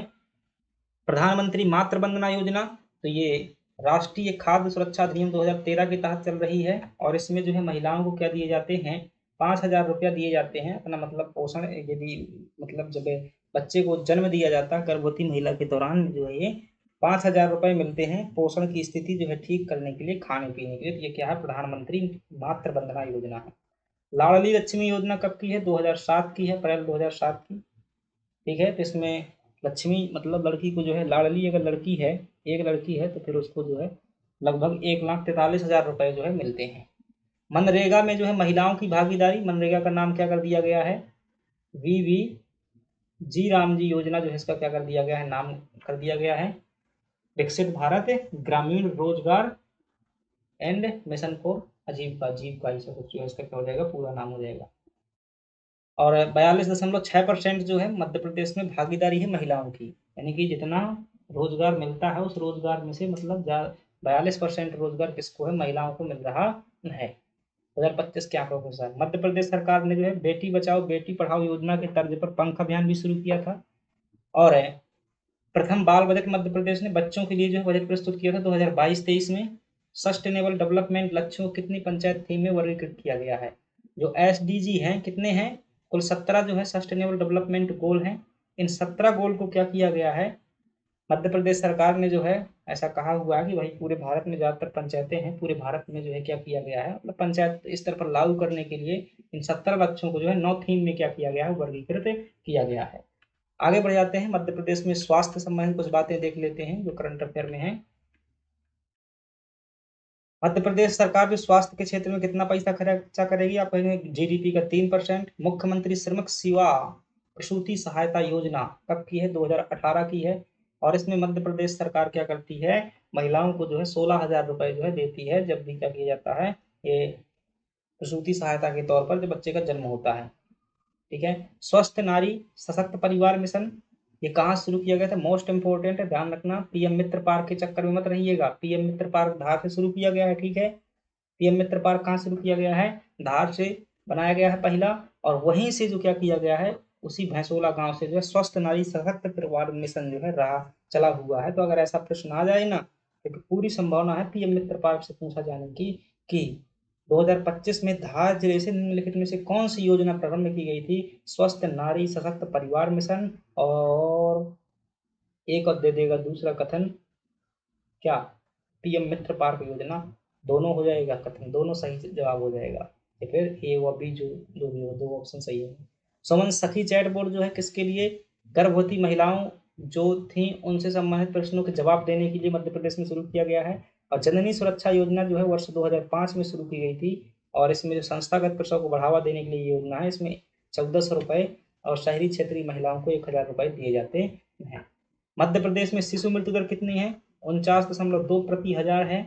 कुष्ठ रोग उन्मूलन का जो है मध्य प्रदेश में लक्ष्य कब तक रखा गया है, तो आप कहेंगे 2030 तक रखा गया है। और राष्ट्रीय किशोर स्वास्थ्य कार्यक्रम जो है, ये प्रश्न पूछा जा चुका है कि इसके तहत जो है किशोर किसे कहा जाएगा, तो वह किशोर होगा जिसकी उम्र 10 से 19 साल के बीच की होगी। राष्ट्रीय सिकल सेल उन्मूलन मिशन जो है कहाँ शुरू किया गया था, शहडोल से। और 2047 तक इसे क्या किया जाएगा, खत्म कर दिया जाएगा।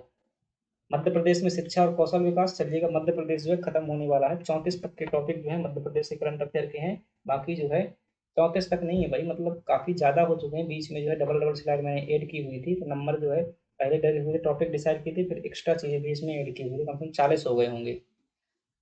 मध्य प्रदेश में शिक्षा और कौशल से संबंधित कुछ जो है हाल ही की योजनाएं हैं। इंस्पायर अवार्ड मानक योजना, ठीक है। तो इस योजना के तहत जो है मध्य प्रदेश को 3 बार जो है क्या मिल चुका है, प्रथम स्थान मिल चुका है पूरे भारत स्तर में। 2019-20, 20-21, 21-22, ठीक है। 2019 से लगा करके 2022 के बीच में जो 3 बार क्या मिल चुका है, इंस्पायर अवार्ड मानक योजना में प्रथम स्थान मिला हो पूरे भारत में। संदीपनी विद्यालय योजना जो है 2022 में शुरू की गई है और इसमें जो है एक अच्छे लेवल पर विद्यार्थियों को तैयार किया जाएगा। गांव की बेटी योजना 2005 की है, 500 रुपये महीना मिलेगा अगर जो घर से गांव से अपने जो है बाहर पढ़ने के लिए आती हैं स्नातक के बीए के प्रथम साल में। सीखो कमाओ योजना कब की है, ये भी कौशल के लिए योजना थी और 22 अगस्त 2023 की योजना है। 18 से 29 साल तक के अगर बच्चे हो तो आपको क्या मिलेगा, पैसा मिलेगा, ट्रेनिंग कीजिएगा 1 साल तक, ठीक है। रोजगार और निर्माण बोर्ड के द्वारा ये भी शुरू की गई है योजना। ये भी रोजगार और निर्माण बोर्ड के द्वारा शुरू की गई योजना है, लेकिन इसमें विश्व बैंक भी क्या है, सहायक है। संकल्प योजना दोनों की दोनों क्या है, लघु अवधि प्रशिक्षण योजना है। दोनों की दोनों क्या है, लघु अवधि प्रशिक्षण योजना है। इसमें जो है कारखानों में 1 साल तक ट्रेनिंग दी जाती है, स्टाइपेंड मिलता है और इसमें जो है क्या कर देते हैं, संकल्प योजना में स्कूलों में जाकर के जो है उन्हें जागरूक किया जाता है बच्चों को और जो है प्रशिक्षित किया जाता है। तो ये वाली पूछी जा चुकी है, ठीक है, लघु अवधि योजना में, ठीक है। दोनों ऑप्शन में दी हुई, ये वाला जो है सही है ऑप्शन। अगर ये ना आए तब जो सी को कमो लगा देना। मध्य प्रदेश में प्राकृतिक संसाधन प्रबंधन देख लीजिएगा। मध्य प्रदेश, ध्यान रखना, तांबा के उत्पादन में क्या है, प्रथम स्थान पर है, ठीक है। मध्य प्रदेश पूरे भारत में तांबा के उत्पादन में कौन से स्थान पर है, प्रथम स्थान पर है। और ये भाई साहब सोचने वाली बात नहीं है, ठीक है, डाटा मैंने अच्छे से देखा हुआ था। मध्य प्रदेश मैग्नीज के उत्पादन में क्या है, दूसरे स्थान पर है नवीनतम आंकड़ों के आधार पर, ठीक है। हाँ जी हाँ, मुझे भी जो है चौंक गया थोड़ा सा कि पहले स्थान पर था अभी तक, अब मैग्नीज के उत्पादन में मध्य प्रदेश क्या हो गया है, दूसरे स्थान पर है, ठीक है। कौन से स्थान पर है, दूसरे स्थान पर है। और चूना पत्थर के उत्पादन में भी कौन से स्थान पर है, तो आप कहेंगे ये इसमें भी दूसरे स्थान पर। रॉक फास्फेट के उत्पादन में भी क्या है, मध्य प्रदेश जो है दूसरे स्थान पर है। तो ध्यान रखना, खनिजों के मामले में मैग्नीज, चूना पत्थर, रॉक फास्फेट के उत्पादन में वर्तमान में क्या है, वर्तमान यानी कि 2025 के अनुसार जो क्या है आपका दूसरे स्थान पर है। हीरा के मामले में भी क्या हो जाएगा, मध्य प्रदेश जो है प्रथम स्थान पर हो जाएगा। कोयला के उत्पादन में जो है मध्य प्रदेश का कौन सा स्थान है, चौथा स्थान, ध्यान रखिएगा। कोयला जो है चौथे स्थान में, ध्यान रखेंगे।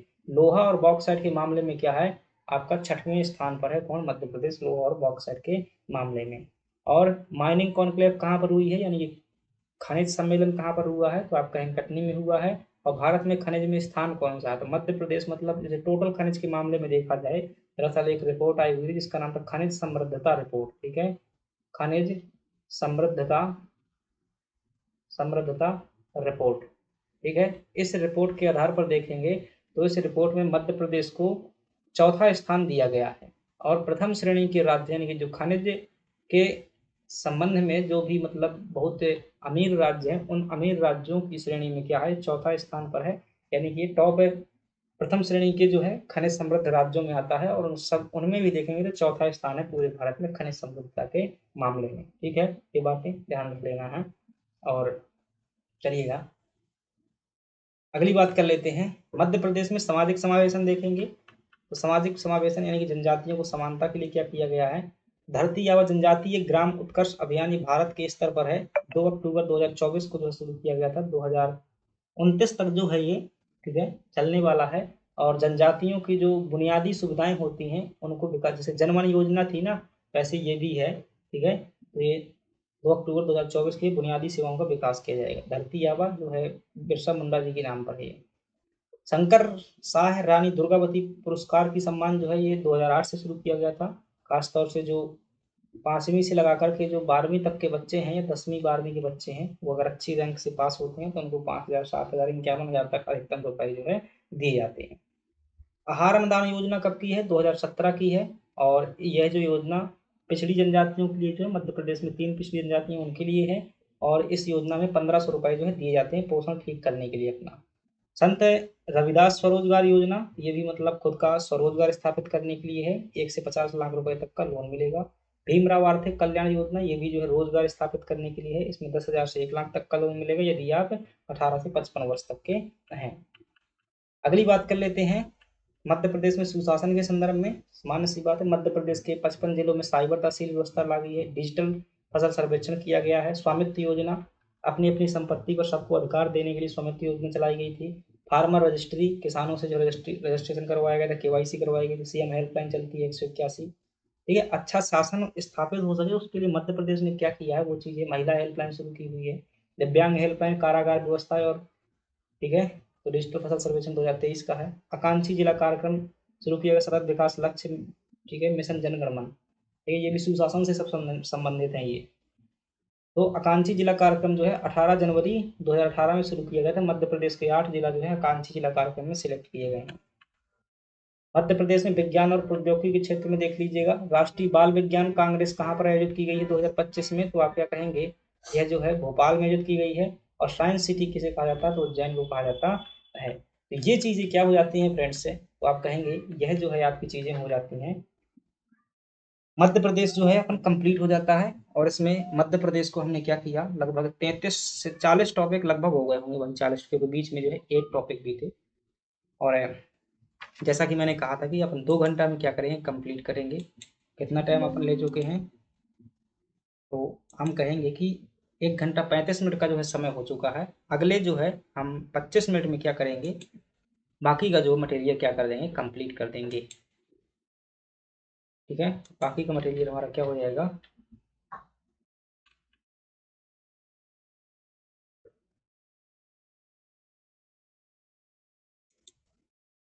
चलिएगा।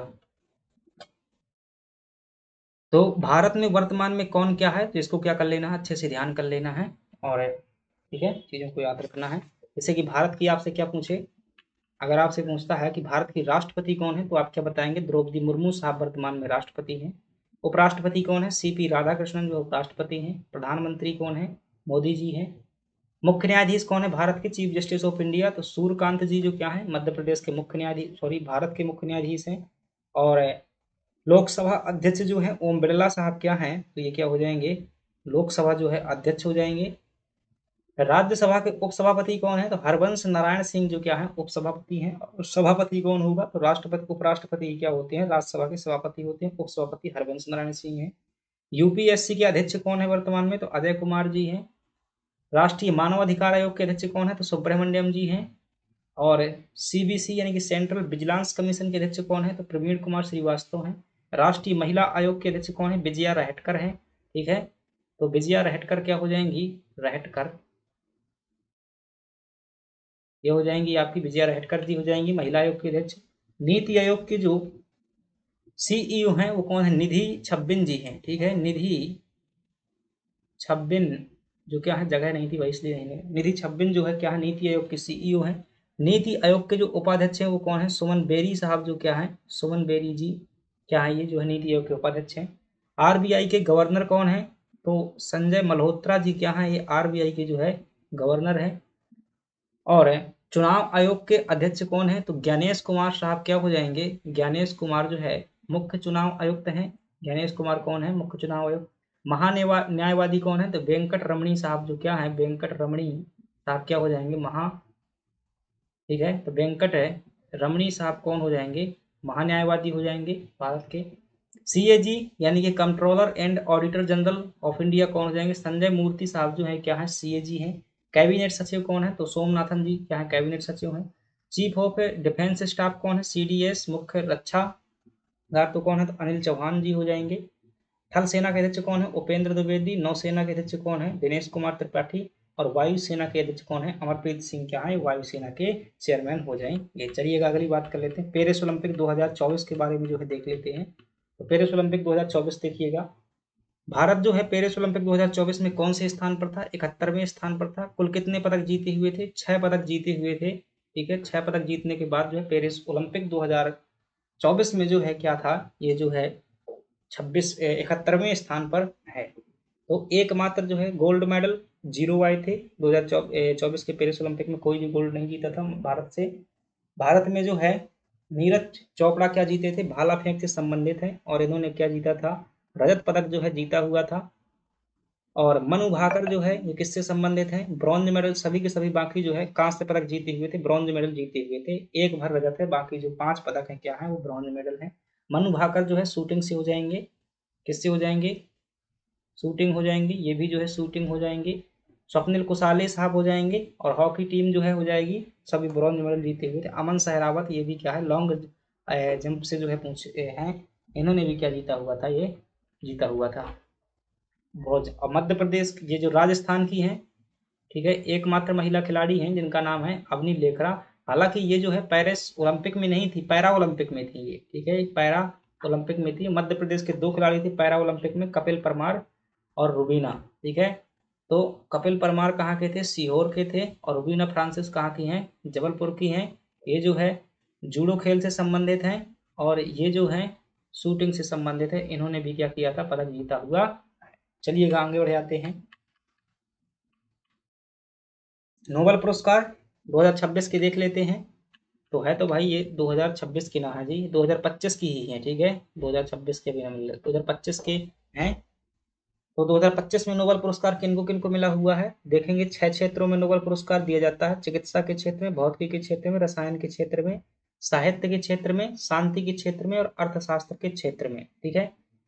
तो ये हो जाएंगे आपके चिकित्सा के क्षेत्र में किसको दिया गया है, नाम इतने ही याद कर लेना है, आपका ऑप्शन देख करके बन जाएगा। प्रतिशत रक्षा के क्षेत्र में जो है 3 वैज्ञानिकों ने महत्वपूर्ण खोज किया, उनको मिला हुआ है, ब्रून को ब्रून को रैक्सडेल और सीमोन सीमोन, ठीक है। तो 3 व्यक्ति इनको मिला हुआ है। अगर आप चाहते हैं कि आपका मूड जो है हमेशा सही बना रहे, इसके लिए क्या करो, ब्रेन को जो है रिलैक्स दो, क्या दो, ब्रेन को जो है रिलैक्स दो। तो इससे क्या हो जाएगा, आपका जो है दिमाग सही रहेगा, मूड सही बना रहेगा, और शरीर का जो है प्रतिरक्षा तंत्र काम करता रहेगा। अगर मूड सही नहीं रहा, प्रतिरक्षा तंत्र खराब हो जाएगा। याद करने का तरीका है, तो ब्रेन को क्या करो, रिलैक्स दो, सही मूड बनने के लिए। भौतिकी के क्षेत्र में जो है 3 लोगों को मिला हुआ है, जनरल जॉन क्लार्क, डेबोरेट और मार्टिनस। तो कल जो है मार्केट में क्या हो जाएगा, डबल रेट हो जाएगा, कल मार्केट में डबल रेट हो जाएगा सामान आदि खरीद बिक्री। क्वांटम टनलिंग के क्षेत्र में इन्होंने क्या किया है, विशेष रूप से कार्य किया है, उसके लिए मिला होगा। रसायन के क्षेत्र में उमर रॉबसन और कितगावा, ठीक है, कितगावा, ये 3 वैज्ञानिक है, इनको मिला हुआ है धातु विज्ञान के क्षेत्र में। तो एक निश्चित उम्र के बाद जो है क्या हो जाते हैं, सभी प्रकार के रॉब जो है, जिन्हें शौक कह देते हैं, वो सब क्या है, चले जाते हैं, यानी कि कहाँ जाते हैं रॉब जो है, कितगावा। जैसे एक मान लीजिएगा ए नाम का व्यक्ति है, पहले जब बच्चा था वो बहुत कुछ बोल रहा था कि हम ऐसा करेंगे वैसा करेंगे, और जब वो क्या हुआ, बड़ा हुआ, जिम्मेदारी हुई उसके पास में, तो उसके सब शौक जो है गायब हो गए। तो एक निश्चित उम्र के बाद में सभी रॉब क्या हो जाते हैं, चले जाते हैं। तो व्यक्ति पूछता है तुम्हारे शौक जो है कहाँ गया, कित गवा। तो उमर रॉबसन और कित गवा एक निश्चित उम्र के बाद जो है सभी शौक खत्म हो जाएंगे। 3 जो रसायन के हैं। साहित्य के क्षेत्र में जो है किनको मिला हुआ है, तो लास जलो और कोई, ठीक है।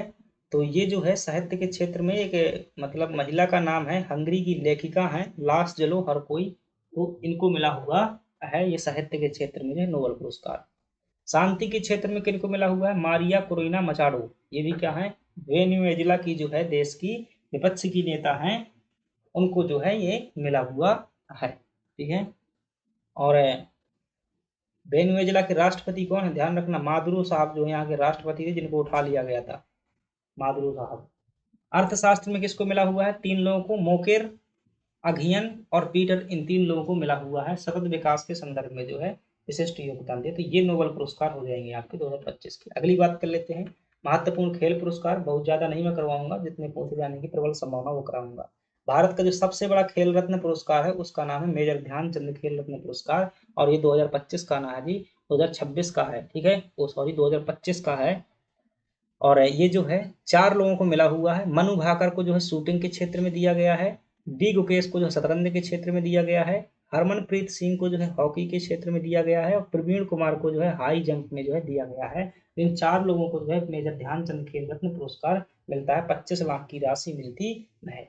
अर्जुन पुरस्कार की स्थापना बहुत लोगों को मिला हुआ है, याद न कर पाओगे, 1961 में इसकी स्थापना हुई थी। ज्ञानपीठ पुरस्कार जो 60वें नंबर का किसको मिला है, आर जो है बैरामुथु को मिला हुआ है, बैरामुथु को मिला हुआ, तमिलनाडु के साहित्य के क्षेत्र का सबसे बड़ा पुरस्कार होता है ज्ञानपीठ पुरस्कार। आर जो है बैरामुथु को मिला हुआ है, तमिलनाडु के। अगली बात कर लेते हैं, अन्य महत्वपूर्ण खेल प्रतियोगिताएं देख लीजिएगा, हालांकि कर चुके हैं। राष्ट्रीय खेल प्रतियोगिताएं कहाँ हुई, उत्तराखंड में। अग्रणी कहाँ पर होगी, इसके बाद में जो है मेघालय में होने वाली है। 38 नंबर की रात यहाँ पर हुई है, 39वें नंबर की होगी मेघालय में।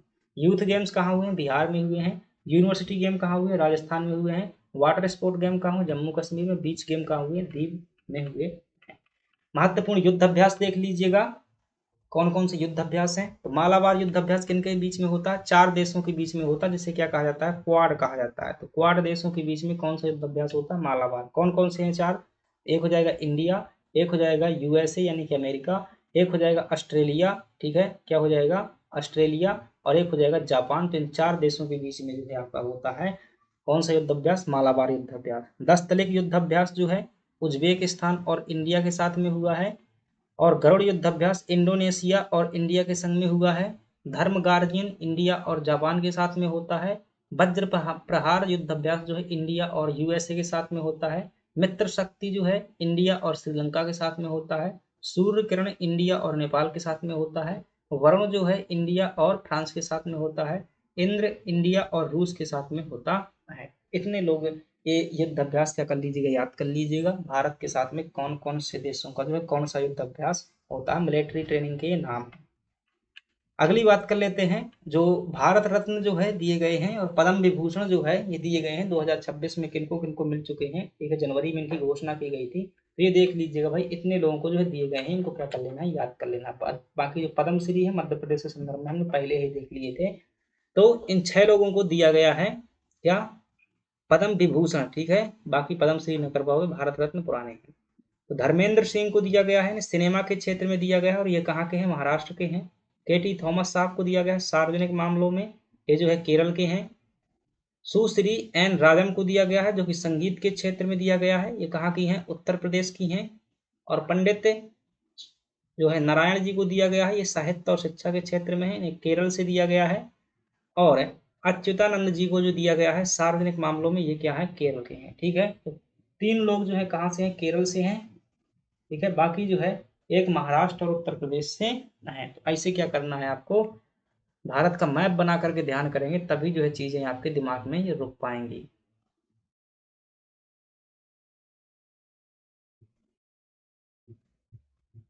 ठीक है जी, ऐसे क्या कर लीजिएगा? मैप बना लीजिएगा। अब यहाँ पर जो स्टेट हो जाएगा उसका नाम क्या है? आप कहेंगे ये केरल है, और केरल से जो है 3 नाम लिख लीजिएगा। कौन कौन से मिले हुए हैं? एक जो है केटी थॉमस हो जाएंगे। कौन हो जाएंगे? थॉमस। एक हो जाएंगे थॉमस नारायण। नारायण, नारायण। और अच्युतानंद को जो है आनंद याद कर लेना। आनंद याद करें, ऐसे कुछ दिमाग लगा लेना। नारायण के जो है हाथ थामने पर क्या होता है? आनंद प्राप्त होता है, ठीक है। नारायण मतलब भगवान विष्णु। नारायण के हाथ थामने से क्या हो जाता है? व्यक्ति को जो है शांति मिल जाती है, आनंद मिल जाता है। यह नारायण के ऊपर मतलब भगवान आशीर्वाद देते, हाथ धर दे तो क्या होता है? आशीर्वाद। थॉमस से हो जाएगा थामना, यानी कोई शंकर थाम ले। नारायण और आनंद मिल जाएगा। 3 लोग यहाँ से ध्यान रख लेना। बाकी एक नाम हो जाएगा आपका महाराष्ट्र में, और एक नाम हो जाएगा आपका उत्तर प्रदेश में। उत्तर प्रदेश में हो जाएंगे धर्मेंद्र साहब। क्या हो जाएंगे? धर्मेंद्र साहब हो जाएंगे, ठीक है। धर्मेंद्र सिंह सिनेमा, ठीक है। सॉरी, धर्मेंद्र साहब को कहाँ से मिला हुआ है? नाम नहीं सुना हुआ है क्या जी? तो बहुत अच्छे सुना होगा, अभी डेथ हुआ था इनका। धर्मेंद्र सिंह को जो सिनेमा के क्षेत्र में दिया गया है, और उत्तर प्रदेश से जो हो जाएंगे एन राजम को दिया गया संगीत के क्षेत्र में। एन राजम को जो है संगीत के। तो ऐसे क्या कर लेना है? याद कर लेना। आगे बढ़ जाते हैं। प्रवासी भारतीय सम्मेलन देख लेते हैं और गणतंत्र दिवस देख लेते हैं। तो ध्यान से देखेंगे, प्रवासी भारतीय सम्मेलन हर 2 साल में होता है। तो नवीनतम कहाँ का है आपका? 2025 का है। कहाँ पर हुआ था? भुवनेश्वर में हुआ था। कब होता था? 9 जनवरी को जो प्रवासी भारतीय सम्मेलन होता है। अतिथि कौन थे? कंगालू थे। जी हाँ, कंगालू ही ध्यान रखें हैं, बाकी पूरा। त्रिनिडाद के क्या थे? राष्ट्रपति थे। कहाँ के? त्रिनिडाद, देश का नाम है त्रिनिडाद। त्रिनिडाद, ठीक है। यहाँ के जो है राष्ट्रपति हैं ये कंगालू। ध्यान रखना, ऑप्शन आएगा, बन जाएगा। और जो कंगालू के थे मुख्य अतिथि थे। जो गणतंत्र दिवस था 2026 में, जो 77वें नंबर का गणतंत्र दिवस हुआ है, उसके मुख्य अतिथि कौन थे? उर्सुला और एंटोनियो कोस्टा।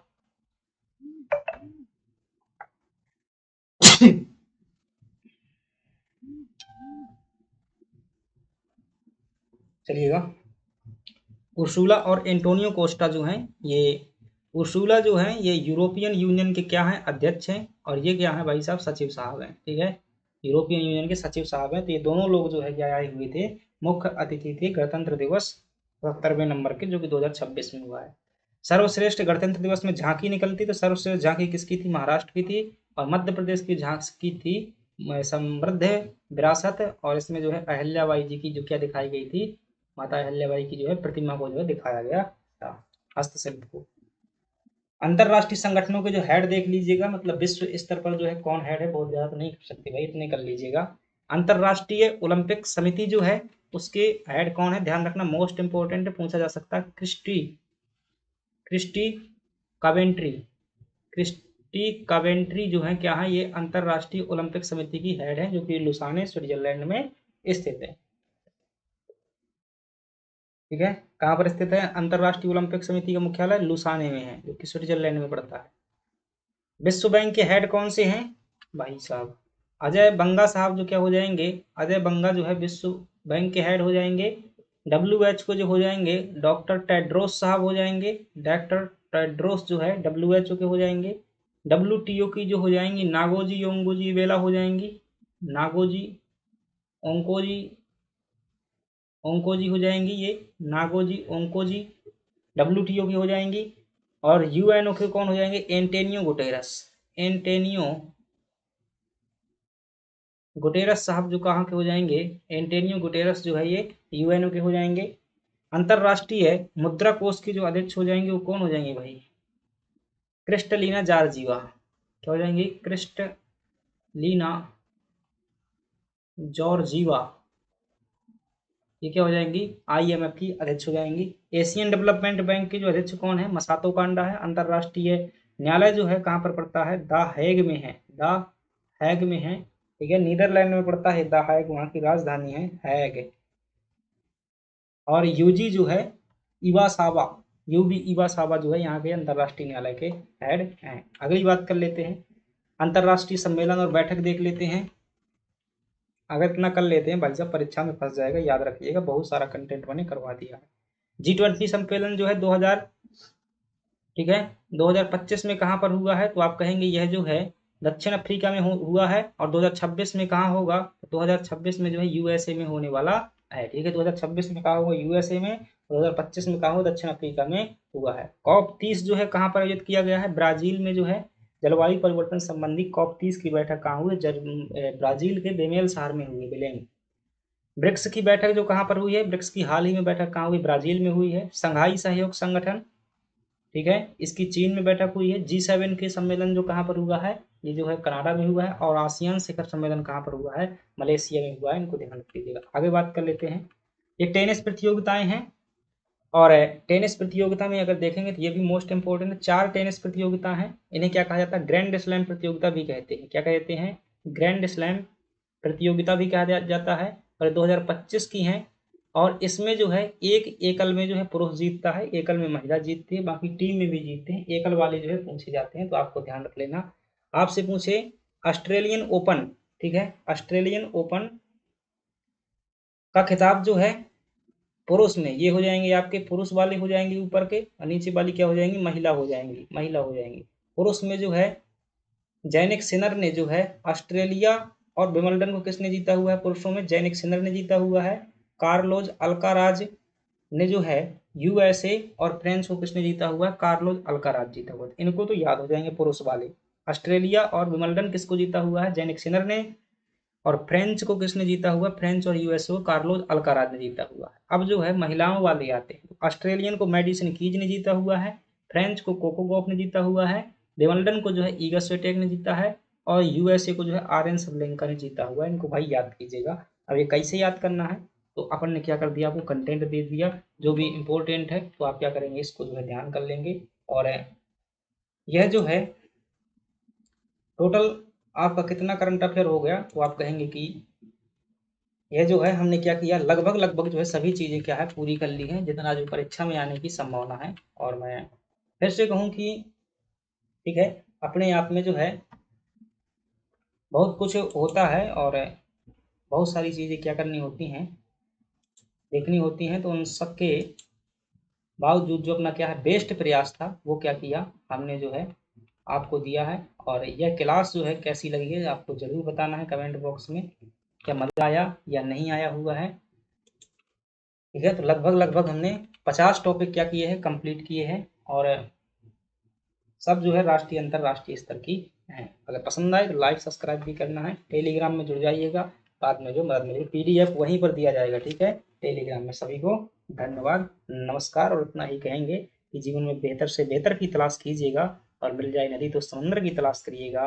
टूट जाते हैं शीशे पत्थर की चोट से, जो पत्थर को तोड़ दे उस शीशा बनने की तलाश कीजिएगा। और एक बात और मैं बोलूँगा कि बहुत से लोगों को लग रहा होगा कि मतलब कुछ समय देकर के जो है हम क्या कर सकते हैं, 100% हो सकते हैं, तो भाई इतना आसान नहीं होता है, परीक्षा है। और अगर ऐसा होता कि थोड़ा समय देकर के जो हम क्या कर सकते, देखिएगा कई लोगों को मेरी बातें जो क्या है वास्तविकता से मैं रूबरू करा देता हूँ, तो फिर कई क्या हो जाते हैं, डिमोटिवेट हो जाते हैं। लेकिन कब तक ऐसा छुपाएंगे, ठीक है, हम तो ना छुपाते जी। तो क्योंकि मुझे जो है कोर्स नहीं बेचना है, मैं इससे मुझे कोई मतलब नहीं है कि आप जो है मेरा कोर्स खरीदेंगे या नहीं खरीदेंगे, क्योंकि मैं बेचता ही नहीं हूँ भाई। ना मैं अभी ऐसा कोई व्यापारिक उद्देश्य से काम कर रहा हूँ, मैं तो ऐसे क्या कर रहा हूँ, पढ़ा रहा हूँ। तो देखिएगा ये परीक्षा है, ये आप जैसे हजारों लोग क्या कर रहे हैं, इस प्रतिस्पर्धा में जो है भाग ले रहे हैं। क्या कर रहे हैं, इस प्रतिस्पर्धा में जो है परीक्षा में बहुत से लोग क्या ले रहे हैं, भाग ले रहे हैं, ठीक है। ठीक है, आपके जैसे लोग जो है परीक्षा में क्या ले रहे हैं, बहुत सारे लोग क्या कर रहे हैं, भाग ले रहे हैं, ठीक है। एक सीट के लिए सैकड़ों की संख्या में लोग क्या है मौजूद हैं, तो भाई किसको मिलेगा। अब ये परीक्षा जो क्या करती है, मूल्यांकन करती है, किसी भी विद्यार्थी का जो है मूल्यांकन करती है, उसके अंकों के आधार पर मूल्यांकन करती है। और ये अंक किसको मिलेंगे, ये अंक प्राप्त करने का तरीका जो है आपको क्या दिया गया है, पाठ्यक्रम दिया गया है, सिलेबस दिया गया है, और उसमें बताया गया है कि 10 यूनिट है टोटल, क्या है, 10 यूनिट है, 10 यूनिट है। अब हो सकता है आपने 2 यूनिट बहुत अच्छे से कवर कर ली, यकीन मानिए हर उससे जो है 10 नंबर का आता है, टोटल 100 नंबर का है, ठीक है। तो जो कोई 10 की 10 यूनिट कंप्लीट कर लेगा, क्या कंप्लीट करना काफी होता है, जी नहीं। प्रीवियस ईयर क्वेश्चन लगा लेगा, विकल्प की प्रैक्टिस कर लेगा, और तो उसके क्या आ जाएंगे, अंक जो है सही आ जाएंगे। और अंक सही आ जाएंगे तो आपका सही मूल्यांकन होगा, आप जो इसमें क्वालिफाइड कर जाएंगे। अब रही बात जो है, अगर आप ये सोचते हैं कि मेरा सिलेबस पूरा नहीं है, तो देखिएगा बहुत चीज़ें जो है सीधे नहीं मिलती हैं, अनुभव के बाद में मिलती हैं। तो आप जो है इस बार के पेपर को जो है अनुभव के रूप में इस्तेमाल कीजिएगा। और है इस बात को तो यकीन से समझ लीजिएगा कि अगर दिमाग या बुद्धि, ठीक है, जिसे कहते हैं सही समझ अगर बादाम खाने से आती तो दुनिया के जितने भी अमीर आदमी हो पूरी बादाम खा जाते।